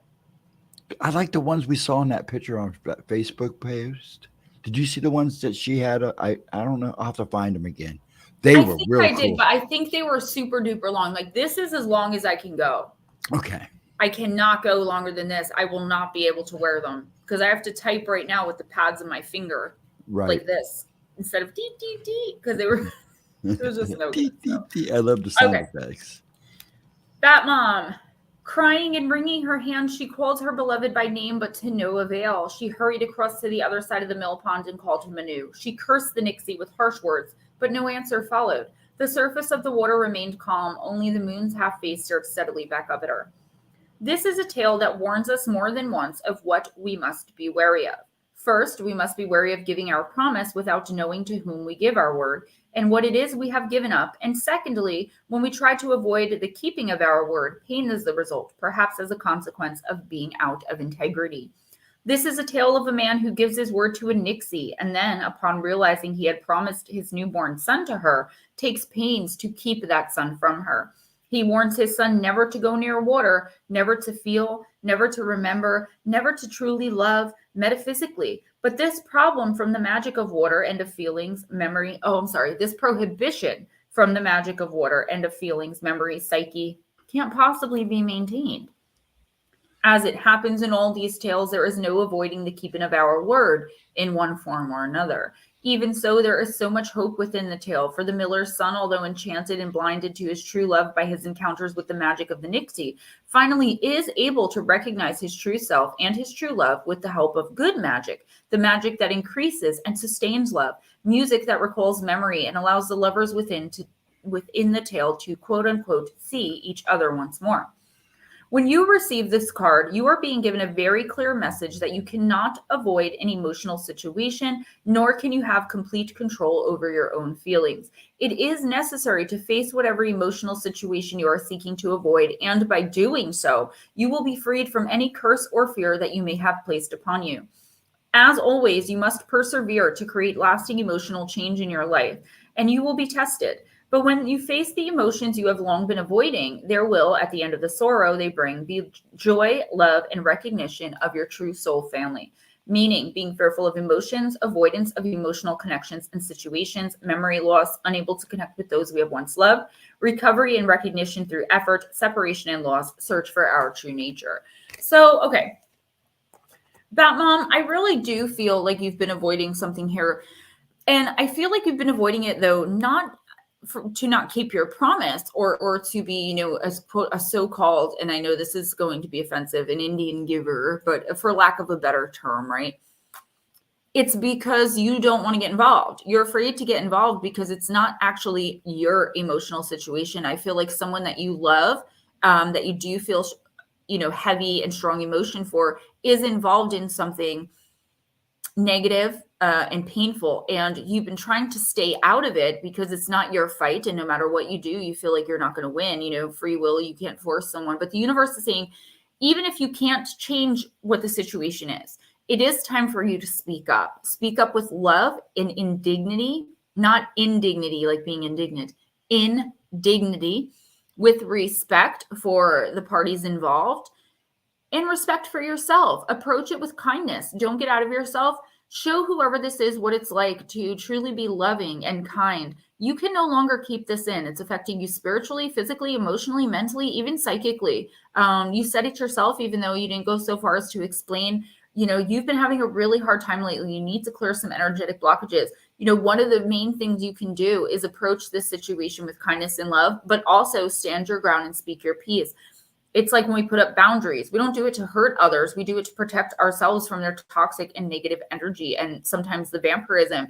But we can lovingly say, listen, I love you so much, but if you continue to behave like A, B, and C, I can't have you around me, and stick to that boundary. It's time for you to say your piece, honey, because it is one of the things that is really, really affecting you right now in a very negative way. Andrew and Gnomes, hi.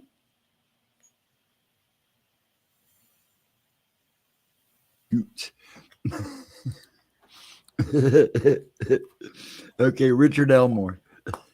Richard Elmore. I do that because I'm eating my little pandas. I'm also going to use the Fairy Tale Oracle for you.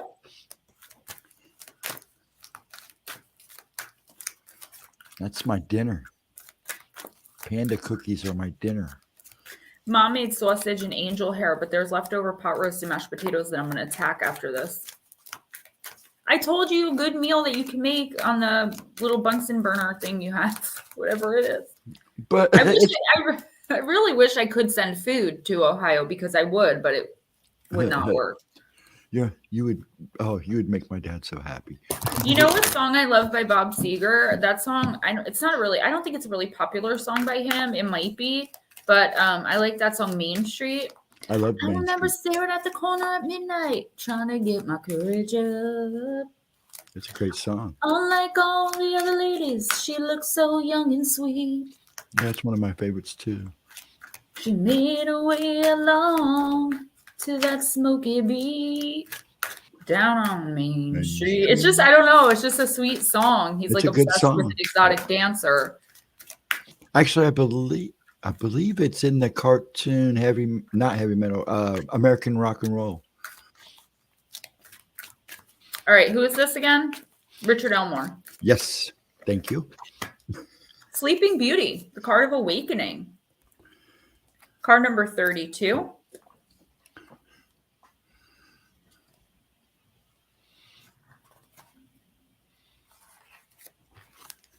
Richard, when the child is 16, she will prick her finger upon a spindle and die. The king and queen cried out and begged the fairy to forgive them and remove the curse, but the fairy refused to do so. But one fairy stepped forward and said, I cannot undo the curse, but I can alter its course. Beauty shall not die when she touches the spindle, but she will fall into a deep sleep for 100 years. It is right that in the tale, the family of Sleeping Beauty decide they will fall into the same enchanted deep sleep along with their daughter, a princess who is cursed by a fairy with a grudge.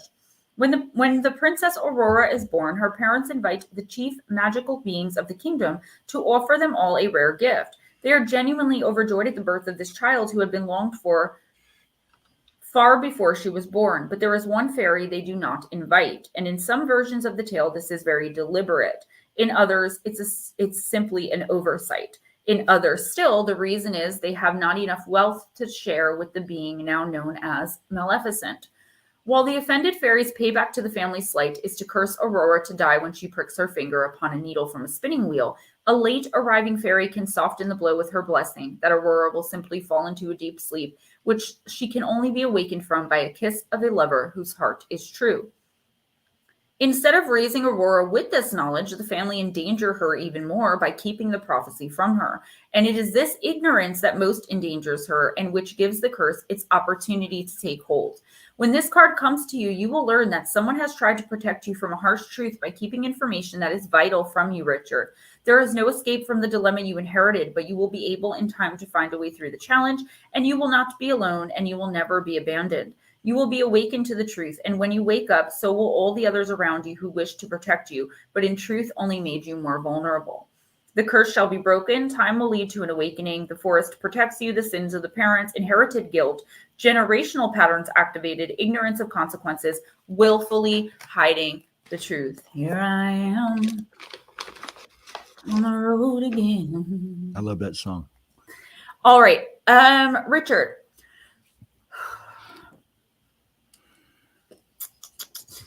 I do feel like there's someone here that's keeping something from you willfully, purposefully, in order to protect you. And this comes up a lot, believe it or not, like even in personal readings, people that care about the client that I'm reading for really don't want them to know something for fear that it might really hurt or possibly destroy some part of their life or their spirit, you know, like a sister who doesn't want to tell her brother that his wife is cheating, you know, even though she knows that information.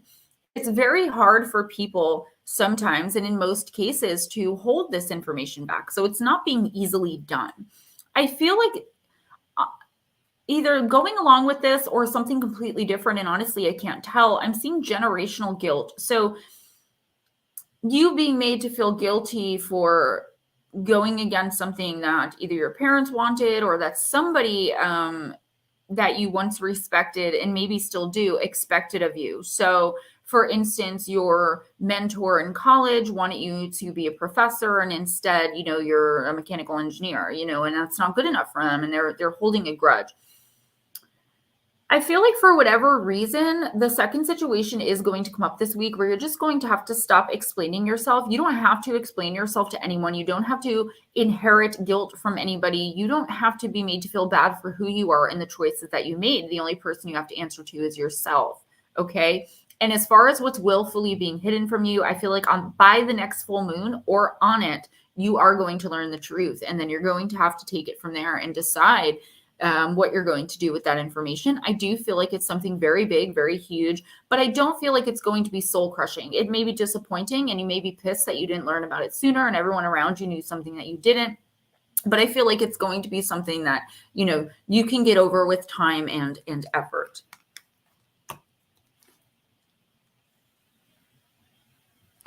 Okay. Vixen Doe.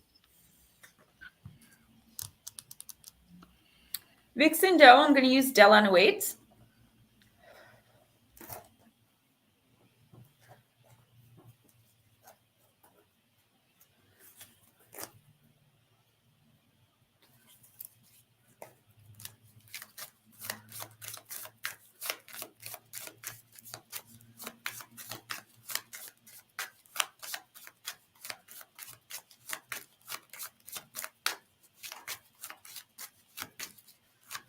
All right, Vixen Doe. I'm down with the fairy tales.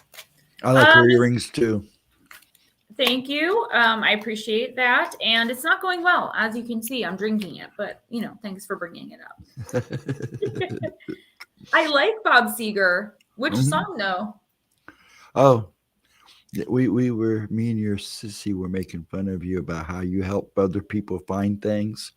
And we were talking about your vape pens missing all the time. Dude, the one night when I was there in October for Damien's birthday, when like the world collapsed on me, I could not find, I brought 3 vapes to her house with me, 3 of them. I lost all 3 of them. Okay. Then I found one and I felt bad because Damien didn't have his because he also lost his. So I gave him mine. My sister ended up finding the one that was full that I was looking for in her robe. So I must have put it in her robe when I wore it in the morning because it was cold. She lives on a lake.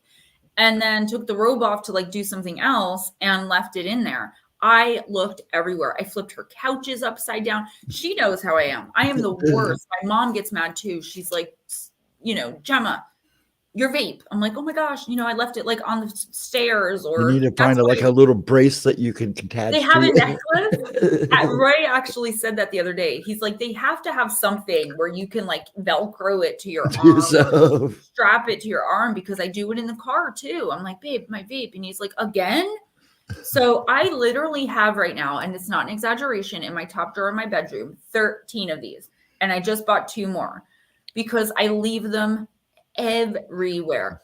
Thank goodness. That's why I smoke only like plain tobacco nicotine, not flavors, because they don't make flavors in the Enjoy, and the Enjoy mod is only 99 cents.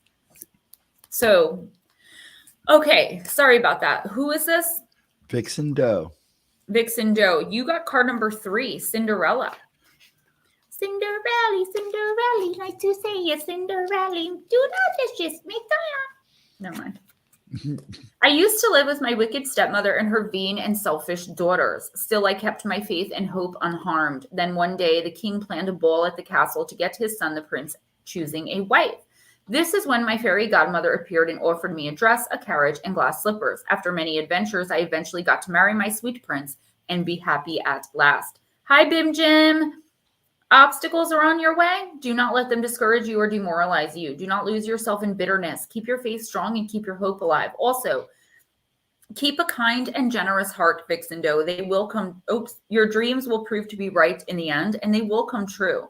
And you will get some kind of magical help in the most unexpected of ways. In the meantime, just dig in and wait for the big moment near to come where you will rise and shine.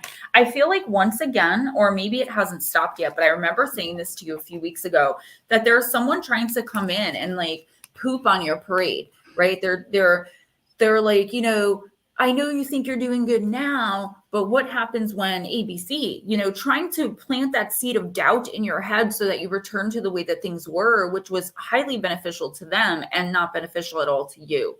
Stand your ground, step into your power, stay in your power, and do not allow yourself to be manipulated. Don't allow yourself to be deterred, because whatever this big dream is that you've now taken several steps toward is coming true. The universe is moving people, places, things to put them in your path so that you can follow. This is a soul journey. This is destined for you. This is something you contracted with yourself to achieve this dream, and you're finally making a reality. Don't let anyone come in and poop on your parade, pee in your Cheerios.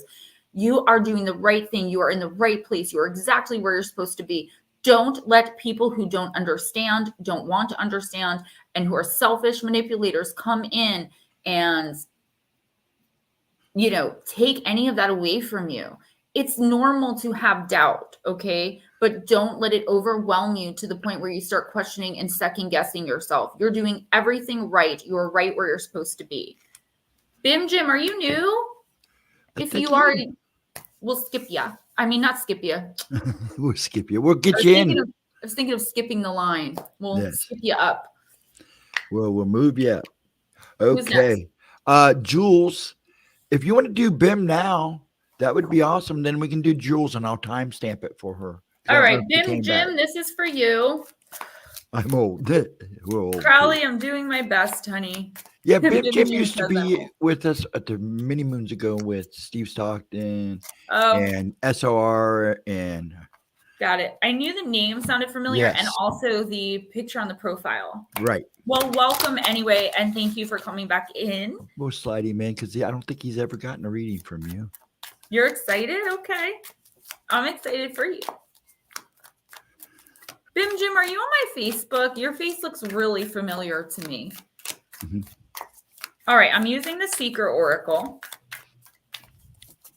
And it says, Bim Jim, I like you already. Yes, absolutely. No fear, just excitement. Yes. That's how we're supposed to do it. All right. Be neutral, Bim Jim. Let's see what the advice is for you here. Now and again, we find ourselves drawn into a conflict and or a drama that does not involve us. A friend or group we are associated with might expect or demand that we choose a side. It can be a difficult situation, but there are times when the only course of action is to remain neutral. You are being asked to remain unaligned and independent. It can be difficult to stop ourselves from being drawn in, especially if others question our loyalty. But acting from a place of neutrality is to take the higher ground. It serves you best to remain grounded and objective and avoid pack mentality behavior. Think for yourself, act for yourself. You need to choose your own path, especially if you have no personal reason to engage in another person's conflict or are friends with both parties involved. Unless we are attacked directly or are standing against true injustice, we should strive to avoid drama, especially if we have a professional reputation to maintain. Stay strong and keep your words and actions gentle. Act with integrity. If you are attacked for not choosing a side, you need to stand in your truth and set boundaries.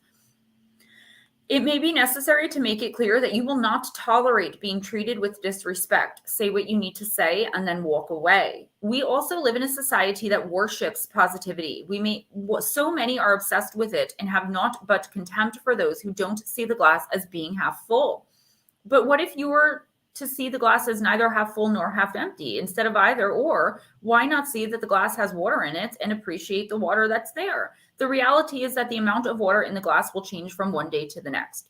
To be neutral is to be fluid and allow yourself to flow from one state to another without judgment.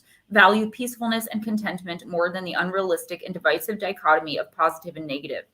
The choice to see the whole from a more neutral, centered place allows you to see things with more clarity and objectivity. So, Bim Jim, I feel like what this card is saying, first of all, you could be inadvertently or purposely drawn into someone else's drama in the next week or two. Okay. So if you don't know what this is, it's coming. The universe is saying, don't be guilted. It doesn't matter if it's, your kid, your grandkid, your sister, your brother, your mom. If you don't feel that you really need to get involved, then don't, because what's going to happen is the two parties are going to reconcile and then you're going to be the jerk. All right. If someone comes in and tries to manipulate you into getting involved, okay, you have your reputation with yourself, honey, and your own standards to live up to, right? You got to think better of yourself. You got to think big in terms of yourself. You are a spiritual being. You are beautifully and imperfectly made. You're wonderful. You have you should have these standards for yourself. Don't let someone manipulate you into anything in the next week or two, or really ever. But I feel like someone is trying to come in, like either to manipulate you into giving or donating money to a cause that you don't believe in, or they're going to say, well, how could you, just stand there and let so-and-so say that to me? And maybe it's because really you didn't think what was said was that bad. Another message that I'm getting from this card, and I think this is the most important one, is to set boundaries and really stick by them. I feel like people could be coming in, or you may already know who this person or these people are, who are trying to kind of, I don't want to say use you, because they don't have that much of a negative, lower vibrational intent, but they are like, oh, that's just Bim Jim, he'll do it. They're not respecting or appreciating the things that you do. So you may have to cut someone off, at least for a little while, and be like, no, like, you can't borrow my truck anymore because every time you drain it of gas and leave it a mess, or no, just because you have $1 million, I say this all the time, doesn't mean you have to lend somebody one. You never have to do that.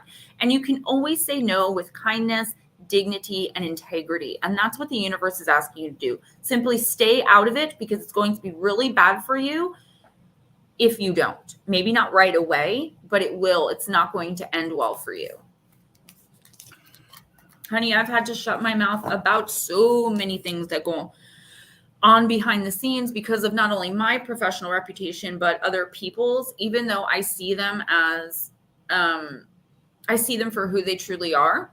I still am not going to be the one to expose them. Ghost Dragons, thank you so much. I always appreciate the donations. This equals my paycheck at the end of the month. So I really do appreciate it, guys. I really, really do. And PayPal and Cash App links are in the chat. Who's next, honey? Okay. Next is Jules. There's her wish list. Bim Jim, that is wonderful. You know, there are a lot of people out there who can't say that.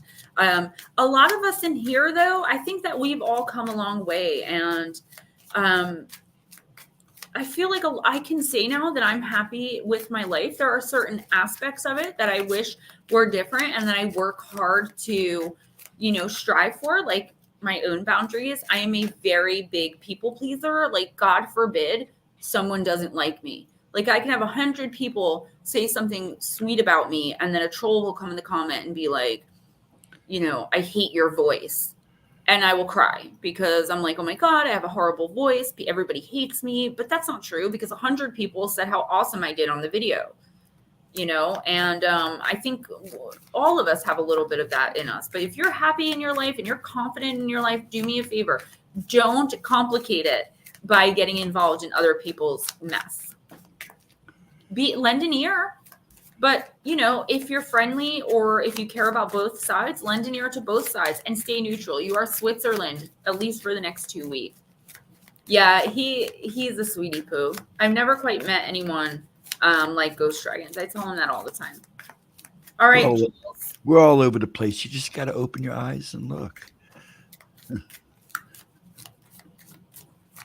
You sassing me, boy? Yeah, I am. What are you going to do about it? I looked up and saw the face I was making, and I'm like, why am I making that face? Weirdo. But you do that to me all the time, just out of the blue. Jules, you got Dorothy Gale.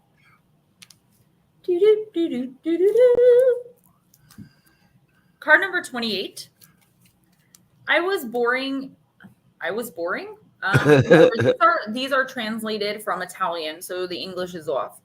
I was bored in Gray, Kansas with my little dog, Toto. A twister dropped my house into the magical land of Oz. The good witch Glinda told me to follow the yellow brick road to get to Emerald City, where the wizard lived. I met incredible people along the way. At the end of my adventures, I found out that I had the power to get back home just by clicking the heels of my magical ruby slippers, and also that home was, after all, the best place to be. Sometimes you think you have to search far away for what is just in your own backyard. Sometimes you have to be far away from home and far away from the ones you love to realize how much you love them. Discover new lands, follow colored brick roads, meet interesting people, but keep in mind that your true home is always where your heart is. Home is your only real quest. Jules, I feel like you're going through, I know from working with you that you're going through a lot spiritually right now, with the passing of your mom and the work we've done with that. I feel like the universe is telling you, like, good job. You're looking to become the best version of yourself. And if you can stay in that mindset and not worry about what anyone else thinks, okay, and just focus on Jules, you are going to do amazing and tremendous things. Have the self-confidence to know your worth and to understand that at the end of the day, you should be more worried about your own happiness. A lot of us empaths and light workers, we are genuinely like compulsive people pleasers, right? And I do get that a lot from you. And the universe is saying you're going to meet even better people and get even more opportunities given to you if you are genuinely you, right? So it's time for you to really step up to the plate and start taking care of yourself, remembering that mind over matter. I say it all the time. Blue Crossroads, you just totally distracted me. Those who mind don't matter, and those who matter don't mind. If somebody is going to get upset or be rude to you because you don't want to drive them somewhere because instead you're going to align your chakras, then, screw them. Honestly, screw them. Stand in your power, believe in yourself, and be your own advocate. I played that song one time because I put together a list of oldies type songs that I thought Ray would like, and he really loved it, except when that song came on, he's like, Gems, you got me listening to Captain Sneal right now. I'm like, what? They're not cool? I was like, they're not. He's like, no. I thought they were, I thought he would like it. Anyway. Okay. Kirby is next, but you know how he comes and goes. I didn't know if you want to go ahead and read for him, or I don't want to go ahead and read for everybody. I know. Because then nobody would stick around. That's right. I totally agree. That's fine. Let's go ahead and do Nut Slap. Is he still working? If we have time at the end, write down That's fine. Kirby's, okay? That's fine. Nut It's no Slap, big deal. I'm going to use, and plus I'd like to talk to my little guides tonight. Oh, you're fine. I totally get it. Nut Slap, I'm using Moonology Manifestations. Duty calls in the kennels. I'll have you on intercom. Nice. Oh, that's cool. RJ Hello, still thinks puppy. I'm on TV. Oh, Jules, thank you so much, sweetheart. I really do appreciate that. Donations are my paycheck. Guys, don't forget, I make spiritual helper boxes, and I do them kind of, what's it called? Custom made to your own energy. So a lot of the time when people are like, well, what's in them? I'm like, well, it depends on what I see that you need, unless you specifically request something. But also the manifestation intention sprays. I do the room sprays, the negativity clearing sprays and crystal packets. I will help you face-to-face over video on StreamYard with any spiritual issues you may be having. And I do the personal readings. I've got a lot going on. I'm trying to minimize, but it's all so important that I think you guys don't really. That's why when someone pays for a one-on-one hour and a half, or even a one-on-one reading, I'll send a little gift. But the one-on-one hour and a half where we discuss spirituality and we really kind of get to the root of your problem, that's me working with you for an entire month and also sending you what you need to get started and get through. So I take it very seriously when I take on clients, whether I know them well or not. I check in with them at least once a week. I send them everything they need, and we really work on the issue at hand. You know, it starts off slow because I need to get in touch and in tune with their energy. I need to let them speak and tell me what's going on. And I also need to view them and see, you know, what's going on there. So if you think you have an attachment or anything like that, or several, or if you think you've been cursed, I get that a lot, believe it or not, people who want to know if they have a curse on them. I literally have to look at you. So Kirby, as if you're here, hon, let me know and we'll read for you as soon as you come back in. Yes. Go. Valentine's boxes, spiritual helper boxes, manifesting sprays, great personal reading. Email me for prices, and I think some of them are in the description box. Yes. So next up, I'm using Moonology Manifestations. I thought my mom was talking to me. All right. Release your blocks. This is the perfect card for what we were just talking about. This is exactly what I try to help you guys do. And I say try because you have to do the work, right? I can only guide you. First quarter moon in Scorpio. This Indigo Gabbro is working so well with the lapis and the moldavite. I've got a lot going on, but you know what? They're all working in tune together. I mean, the emeralds. Okay. When it comes to pushing through your fears and any other negative feelings, you're going to have to dig deeper. The only thing we have to fear is fear itself, because fear blocks us. Make time to clear any toxic feeling around you. Don't let pride stop you from showing how dearly you want something. It's okay to be vulnerable. If you know the people you're dealing with are trustworthy, then think about others as much as yourself. There's light and shade in your situation, and you need to embrace it all. Don't get stuck on one idea and refuse to budge. Think what a mental detox would involve for you. For example, avoiding people you argue with and violence on TV, etc., and make time for it soon. So this card has no manifestation affirmation. The first quarter moons usually don't. So Nut Slap. I feel like there's something that's happening in your life that you've been kind of putting off. Like there's this negative energy swirling around you that you just have been avoiding. You just don't want to deal with it, or you don't know how to deal with it. You're not thinking ways to deal with it. You're like, I'm just going to ride this one out. And the universe is saying no more. You can't ride it out anymore. You have to confront it, but not be confrontational. So you have to acknowledge it and, you know, speak to the people that are involved, or cut yourself off completely from them. I also feel like there's something that you want to say to someone, but you're letting fear stop you. You're afraid to be vulnerable. But if you know the person is kind-hearted and good, it doesn't matter what you have to say to them. They're going to at least listen to it, accept it, and offer you a kind and possibly generous response. So if you're being afraid to say something to someone, if you're afraid to, confront someone that's treating you badly, or confront people that are constantly arguing around you and like they're just bringing you down. You have so many blocks because of these types of things. So go to someone you trust, get some advice, and then take it.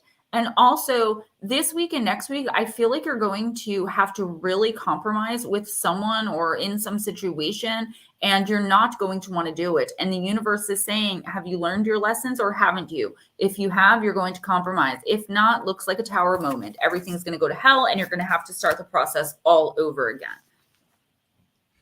Okay. I need to know real quick if these people are here. Brody, Barry, and Three Souls. If you guys are here, if not, we'll go ahead and move on to ufologist. Well, let's do ufologist while we're waiting for the other two. That is perfectly fine too. You're the boss.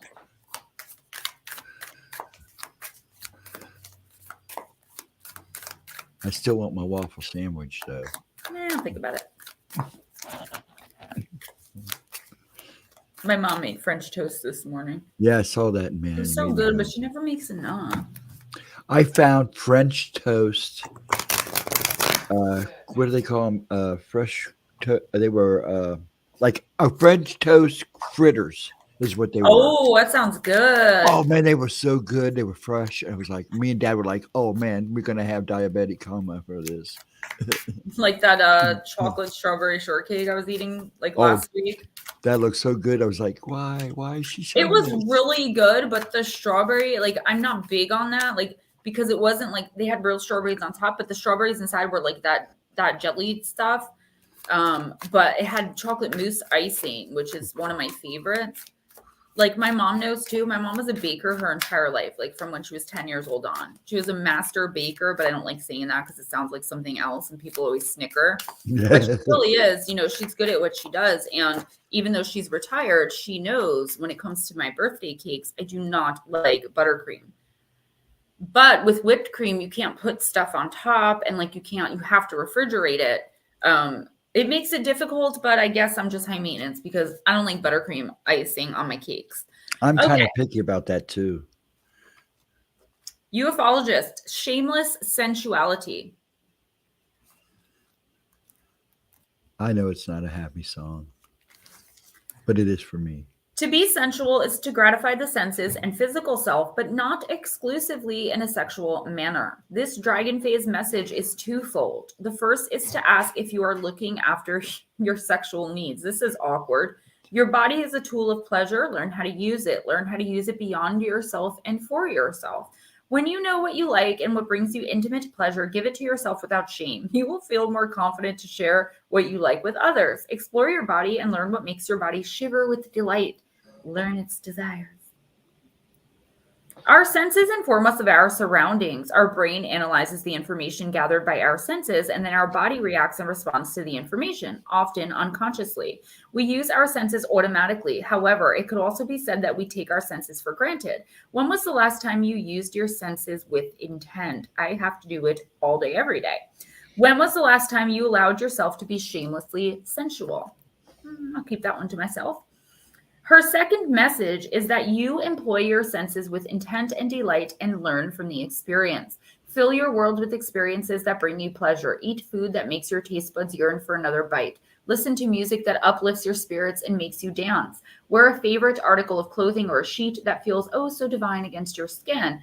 Fill your eyes with scenes that inspire awe and wonder. Feed your senses, experience them, delight in them.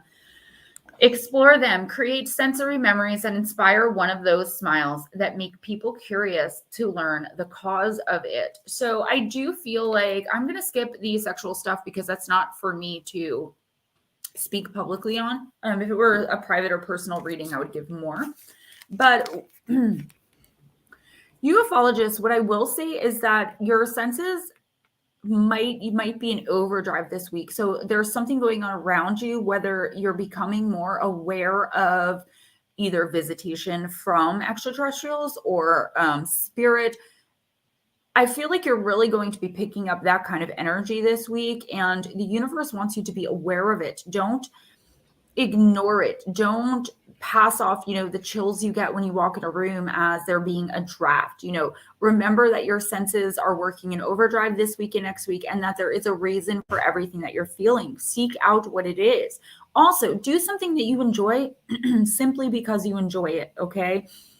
I feel like you're putting a lot of effort and energy into maybe, making money or, some other endeavor, and you're not paying enough attention to your actual basic needs, like, doing things that you enjoy doing, reading a book, taking a hot bath, walking through the woods, whatever it is for you. Could literally be anything. You are getting some visitation from spirit, and I'm getting ET. So I don't know if the universe wants you to not allow yourself to be like wiped or whatever. I'm losing my voice. This message, something doesn't want me to get this message out. Give me a second.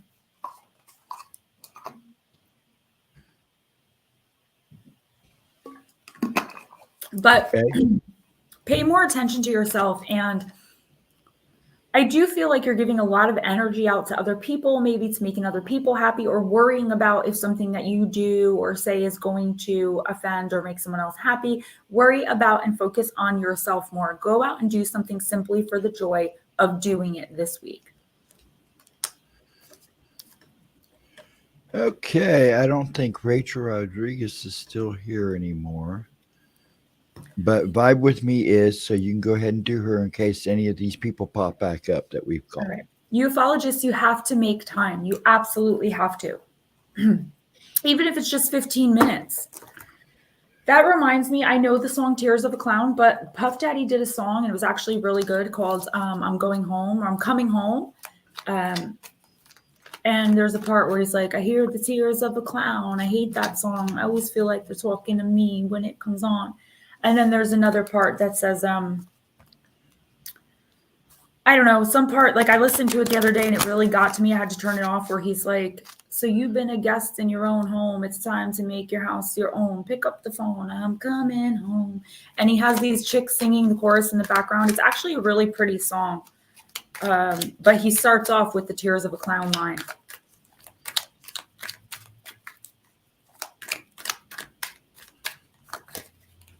Okay, I guess this is yours. Vibe With Me, idealism, sun in Aquarius. Now, this doesn't mean, like I always remind you guys, that you are a sun in Aquarius. It just means sun in Aquarius energy is coming in for you.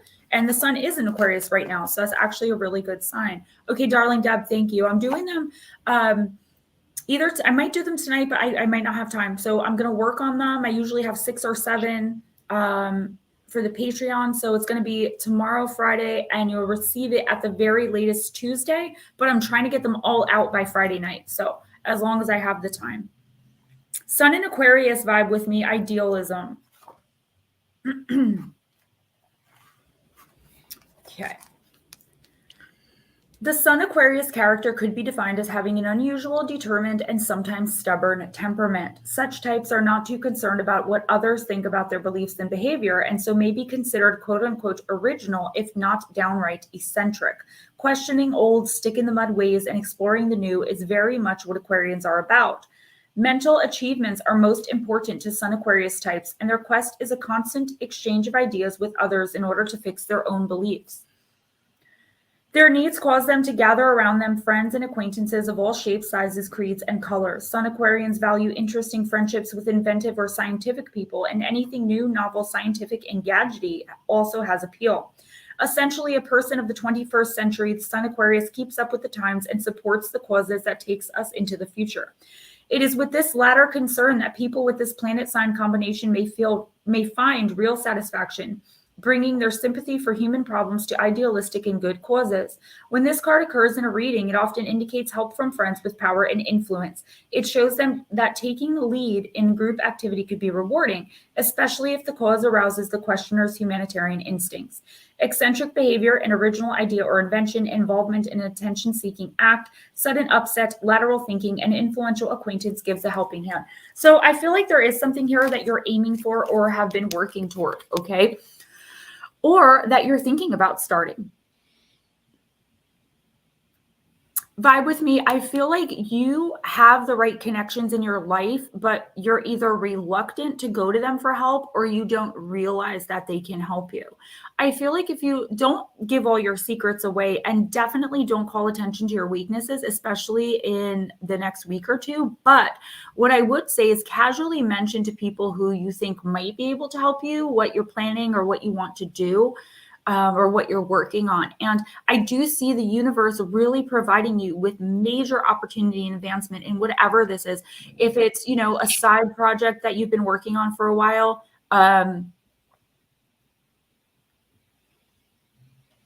definitely make sure that if someone comes in and they want to mentor you or they want to offer you an opportunity, even if it's starting at the bottom, make sure that you take it. Okay.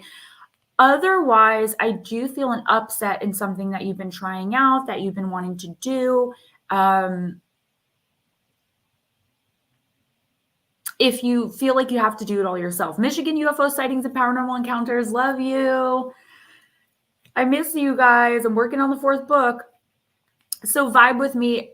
Take help, accept help. There's no possible way, at least in the next 2 weeks, that you can do what needs to be done alone, okay? But make sure you know who you're accepting help from and who you're sharing this with, because there are people who just want to see you fail. Like, they haven't made it as far as you or as far as you're about to make it, and therefore they don't want to see anyone else make it.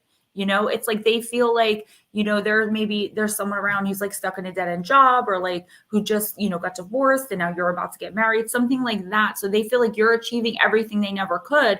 And instead of being happy for you and being grateful for their own blessings and their own life and taking responsibility for their failures, they're going to blame you and be like, oh, who does she think she is? Things like that. So make sure you know who you're accepting help from, but definitely accept some help, because there are things that are going to need to be done for this in the next week or two.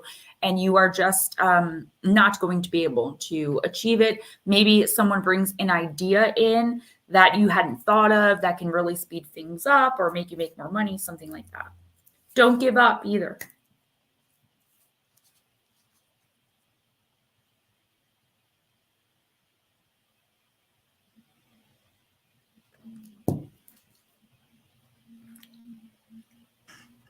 Shelly Montgomery. I said I'm not even going to say it. No, you're not. Don't even. I'll catch up. Oh, and Vibe with me says resonates. Thank you. You're so welcome. Thank you. I'm sorry. Who's next? Shelly, is she still here? That's what I was trying to find out. Shelly, if you're still here, please let us know. And everyone who came in, everyone who donated, either to CashApp, PayPal, in the chat, thank you guys so much. Thank you for coming in and hanging out and giving us your time. Don't forget, tomorrow from 8 to 10 p.m. Eastern, it's myself, Ghostdragonzw, and the lovely Miss Lara, Paranormal Pixie. We are going to be talking about the difference between twin flames, soulmates, kindred spirits, and karmic partners, okay? Because there is a really big difference, and I don't think a lot of people know that. Michigan UFO, Michelle never contacted me, but I do have a bunch of stuff that she asked me to do for her friend, and I still have the information whenever she's ready to receive it and give it to her friend. Maybe her friend doesn't want it anymore, I don't know, but I've been holding on to it, and I just haven't had time to reach out, and I don't remember it until I see you. So yeah. And Shelly is here. Okay, Miss Shelly. I see you, girl. I see you, baby. Shaking that derriere. I'm going to use the Heal Yourself deck for you.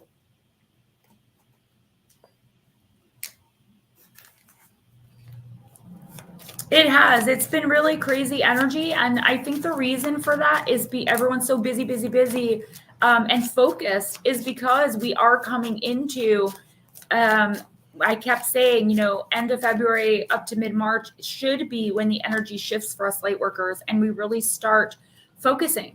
So it came in a little quicker than expected, and things really should start shifting for us in the most positive of ways. So that brings me to something else I wanted to show you guys really quick. Shelly, I'm sorry, but just give me a minute. I talk to you guys all the time about manifestation exercises and techniques, and the one that I use. So I talk about this book a lot. I got it on Amazon. I think it was $6 or $7. Okay. And they have one for men too. And when you think I'm lying, I want you guys to see every single night. Okay. I write 55 times my manifestation. And I do this every night. And since I started up again, my life has changed for the better, especially professionally, because that's something that I'm trying to build right now. So when I tell you guys, or when I advise you guys something from me that's not coming from spirit, but it's just coming from Gemma, please know that it's what I also do. And that's only a small piece of my shadow work that I do every night. All right, Miss Shelley, heal yourself. Who's next after Shelley? Monster Radio, then Smoochie. Okay, because I'm getting myths and mermaids for whoever's next. I don't know why it's coming in early, but love, card number 28.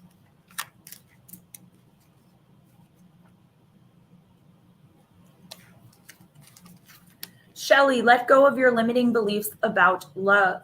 Your heart desires more connections, love, and nourishment. You are at a point in your life where you need to learn how to truly give and to truly receive love. Fully opening your heart will awaken your vulnerability, sensitivity, and fear, in particular, your fear of rejection and intimacy with another human being. However, you will also unleash your passion, inspiration, greatness, and an ability to care deeply. Start seeing how great life is and be willing to connect to others. If you have been holding on to past pain, then it's time to acknowledge, feel, and move forward. Give yourself permission to let people in. Ask for love with all your heart and soul, and it will come to you. Look for something beautiful in every person that you encounter. Focus on feeling good whenever you see people loving each other, and know that it is coming to you in a form of a love of a lifetime or an incredible friendship. This is one or the other, and it could be a love of a lifetime. You could be like, nah, I'm too old for that, or now I'm not looking for that. Sometimes things come to you when you're not looking. I do feel the bonds of a friendship have been forming for a while, but there's just something here that is blocking you from reaching out to this person or really opening up, being vulnerable, and showing who you really are. And I know that's because you're having a lot of issues too with what's going on with you spiritually, with the activation, and not really knowing where to go with it, and not being able to get much help because you really can't explain a lot of it the right way. And not that there's a right way or a wrong way, but like, I know I have a hard time, and this isn't a judgment or an indictment, but I have a hard time understanding what you're saying to me sometimes. So I can't help because it's blocked. And I do feel like there's someone coming in that's going to accept you totally for who you are, and who's going to help you pull out of this space that you're in, and really bring you back to life. But you have to be open to it. That doesn't even mean you have to go looking for it. You just have to accept it. One of my manifestation is I give myself permission to love and be loved unconditionally. I am worthy of unconditional love. Okay. And I really feel like even if you don't write it down, you should be saying those things to yourself, because there is a really amazing once in a lifetime friendship coming in here of someone who's going to understand you completely and totally. But again, you have to make connections. That's awesome, Bim Jim. What kind?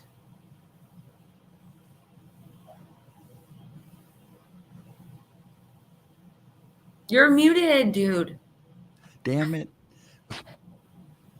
Anyways, I'm sorry. UFO Michigan, check your PayPal.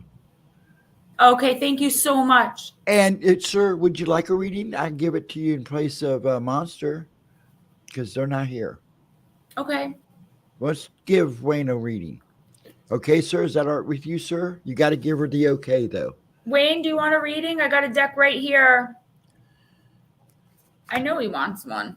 No reading needed. No reading. Well, next time I come on your show, I'm giving you one. There you go. Okay, Smoochie. Bim Jim, I would love to hear more about that. Like, even if you don't want it made public, if you and I can talk privately, I'll probably share it with Steven because I tell him everything. But other than that, I'll keep it between us. If you want to email me, because I'm really having my own experiences right now. And that's interesting that's the specific species that you have come to know and work with, because they've been popping up very much in my astral travels. Smoochie, myths and mermaids. Now, is that Michigan review? Are you saying, okay, you want a reading? Are you good? No, he's saying okay when I come on the show. That's cool. Right? Okay. That's fine. I read for Michelle all the time, but I don't know if I've ever read for Wayne. Probably not. He's a little sneaky. I want to come on soon too. I always share you out whenever I see you because I think Yeah, I that try to too. you guys definitely deserve.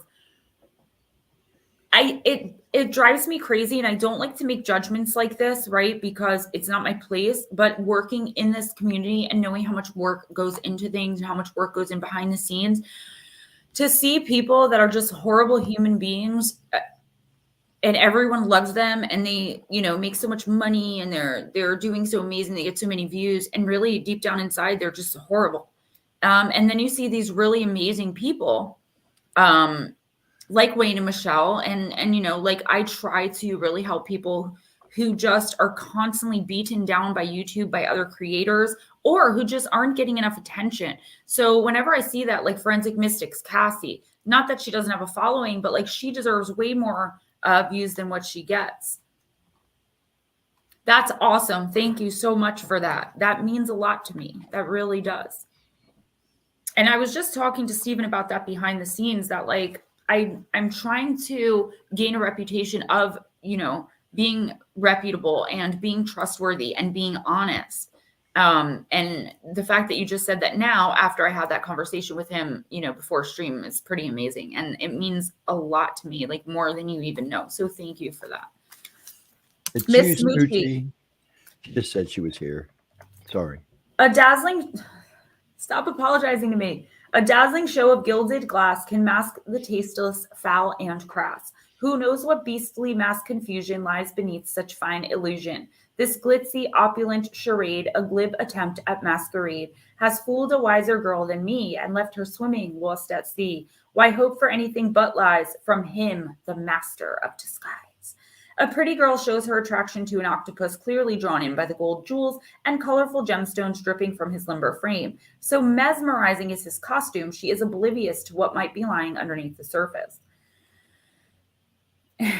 Look beneath the surface. Be careful, my friend. Not everyone is as they seem. Not all that glitters is gold, nor is every bright bauble the priceless treasure it at first appears. You may have recently encountered someone charming whose flashy facade draws people in, but remember that is all it is, a facade. You might look beneath the surface to see what true value of a person, and like the jeweled octopus, your new acquaintance might just be hiding behind a dazzling disguise. Don't be afraid to trust, too. You sense that I believe most of what I preach. Thanks. And I don't really preach. I channel. So, Miss Smoochie, I do feel like someone's coming in offering you an opportunity that may not be everything that it seems cut out to be. Like, someone is offering you something that's too good to be true, and it definitely is. This person is disingenuous. They're not truthful. They are just looking for something from you. I don't know what that could be. It could be an investment. It could be, something intimate. I don't know what this person is after, but they're coming in strong in the next week or two, and they are really trying to convince you. This could be someone from the past that's coming in with like a false apology, trying to convince you they changed, that they can come in and behave the same way they always did. There's really something negative hiding inside of this person and underneath what they're presenting. So I don't know who it is or what it's about, but definitely beware. Beware false prophets always pops into my head when I get cards like this. Beware of someone who, is coming on really strong and like someone that you barely know that, all of a sudden wants to be your best friend, things like that. There's something shady. There's a snake in your grass. Okay, New England is next, but he's not answering. So we're going to move. I also recognized Bim Jim's face, and then the Toll Whites came in. So who's That's after Netter? Crowley. I got the crow deck right here. There you go. Who after that? Andrew? Yes. Anyone else? And then Michigan, but he passed, so. Yeah, he passed. So just Crowley, and then... That's it. And then you're done, my dear. Awesome. I can call my baby back.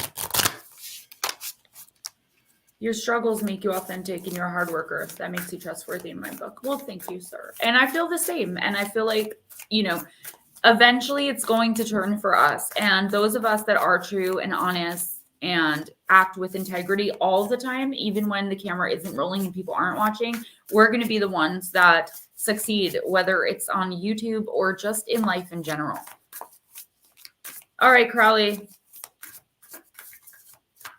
Well, you're sticking around for your reading, right? Because I'm reading for you. Okay, because I'm reading for you right now. People always do that. They'll text me and be like, I'm not going to be in stream. Like, okay, what do you want me to do about it? I'll miss you. And but I don't understand why people always feel the need to announce that. Yeah, Eris, we all have stuff going on, Crowley. Yeah, we do. Crowley, you got card number 17, the card of exposed. Alone and unprotected, the fledgling is vulnerable to attack. Exposed may indicate you are being thrust into the spotlight and potentially not in a good way, depending on the circumstances. As a result, you may feel helpless and fear possible criticism. Exposed may also point to an open and free opportunity for the taking, and there will not be much in the way of opposition. Exposed speaks to the feelings that surface as a result of being vulnerable. Are you comfortable putting yourself out there? Does facing criticism cause you to freeze up? What opportunities have you possibly missed because of the fear of being seen? Exposed may also present itself as a call to examine your situation more carefully, as a piece of valuable information is becoming clearer. Something or someone may expose their flaws or weaknesses, and this may prove to be beneficial information in the future. So a golden opportunity is going to present itself to you, Crowley, but you really have to, you might have to be vulnerable. You might have to put yourself out there more instead of hiding from everybody, because something is going to come up that's going to be so incredibly beneficial for you in the future. And this isn't talking about blackmail, right? Like finding something out about someone now to use against them later. It's actually talking about just striking while the iron is hot. And you're going to be able to do that if you put yourself out there. Allow yourself to be a little bit exposed. Allow yourself to be vulnerable, whether it be intimately or just personally, professionally, it doesn't matter. People need to see you. You need to be seen. And you also need to be heard. I feel like there's something you really need to say that you've been holding back on. Okay. So whatever this opportunity is, if you don't put yourself out there, it's not going to present itself and you're going to regret it in the future. Even if you don't know what it is now, when time comes in the future, you're going to be like, oh my God, I should have done that. That could have been me, or something like that. Andrew and Gnomes, Ceccoli Oracle. Yes, I sure do. I'm not ever judgmental. If you're talking to me, I wasn't judging you. I was saying I didn't understand. I just rolled my eyes at you too. How about that? Want to fight? It's like that guy in Family Guy. I always think of Family Guy, and he's like, yeah, I got shoes on. Big deal. Want to fight about it? You better watch. She still carries that shaft. That shank that she hides. That shank she hides. I want to break free. Yeah, I'm getting ready to do the listener encounters. I've been saying that for a while, but I'm finally starting to compile them, and I do need a few more. Like I have one from Vixen Doe from like 6 months ago. I've got some of yours, Steven. I've got, yeah. I made you laugh out loud. I'm sorry. Did I roll my eyes out loud? All right, Andrew and Gnomes. Nut Slap, you're so welcome. You know I love you. What about that Zillow commercial? I really like that song, but if you listen to the whole song, it's a little weird. Where they're jumping in the pools. Where's the one that holds me tight? I can only reach him in my mind. And she goes like super high, but okay. Andrew and Gnomes, I don't know what just happened. Card number 7. I opened it, and then when I looked at it, it wasn't open. Face-to-face talk. Well, whenever you're ready, we can do a video chat, or eventually when I'm able to go visit. Lamentation. What has broken can't be mended. You may have been in similar situations before and were able to fix them, but it's different this time. Something fundamental at the core has been lost. It may be the end of a relationship or a project or a long-held hope. Whatever it is, you must deal with its passing just as you would with the death. This is not the time for practicalities. It's all about emotions. Lament what is gone and let all your sorrow flow. Light, heart healing comes after grieving, after giving grief its due. Dark, ignore those who want to cheer you up too soon. They mean well, but they don't understand. This is what I was trying to tell Blue Crossroads a few weeks ago. And I don't know how it applies in your life, Andrew Gnomes, but I think what it's saying at the core of it is like, there may be something that you were always hoping to do that, you finally realize that you can't, and you may be sad about it. Whatever you're sad about in the next week or two, take the time to feel that emotion. And honestly, that I'm not really getting much off this card. Everything's coming in channeled, like all of your emotions. Like, make sure you take the time to feel them, and don't let anyone else tell you how to feel about anything, even if it's happiness. If you're happy about something but you don't want to, say for instance, you got a promotion at work, but the other person that was up for the promotion is right there. You still have the right to celebrate the fact that you got that promotion. You don't have to be such a people pleaser that you're afraid to hurt his feelings.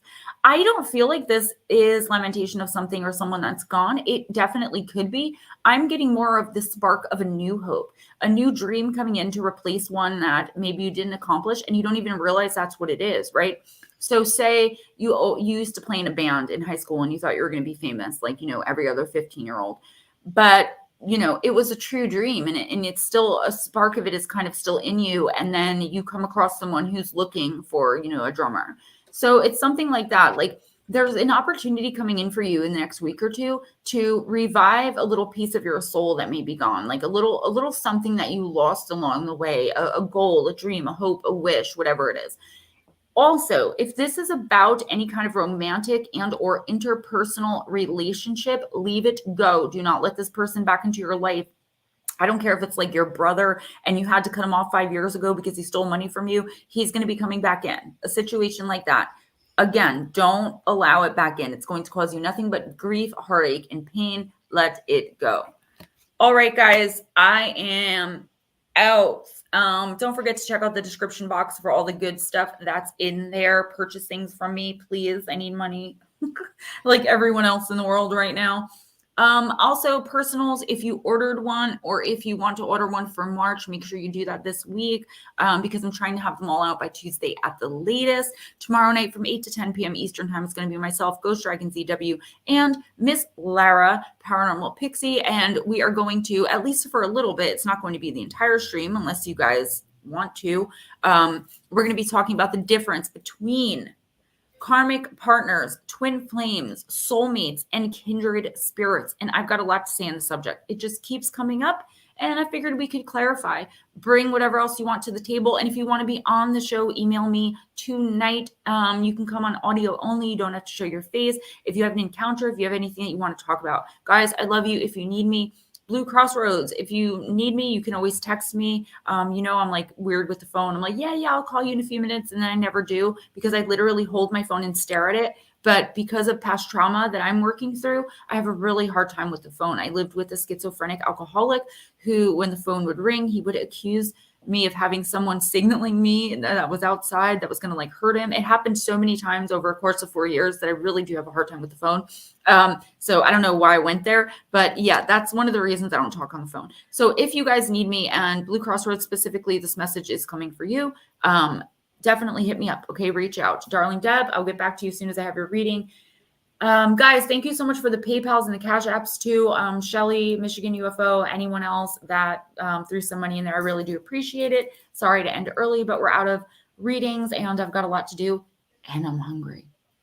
I'm going to call my baby boy and have a good night, love, light, and many blessings. And I'll see you guys tomorrow. Don't forget tomorrow.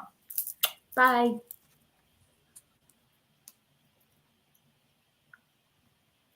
Oh, guys, Monday is going to be There's Something About Bigfoot. All about Bigfoot. Paranormal Bigfoot, kidnapped by Bigfoot, attacked by Bigfoot, UFOs and Bigfoot, all going into one video. It's going to be awesome. Monday morning at 11 Eastern. So stay tuned for that. And I'm going to premiere it. All right. I'm going.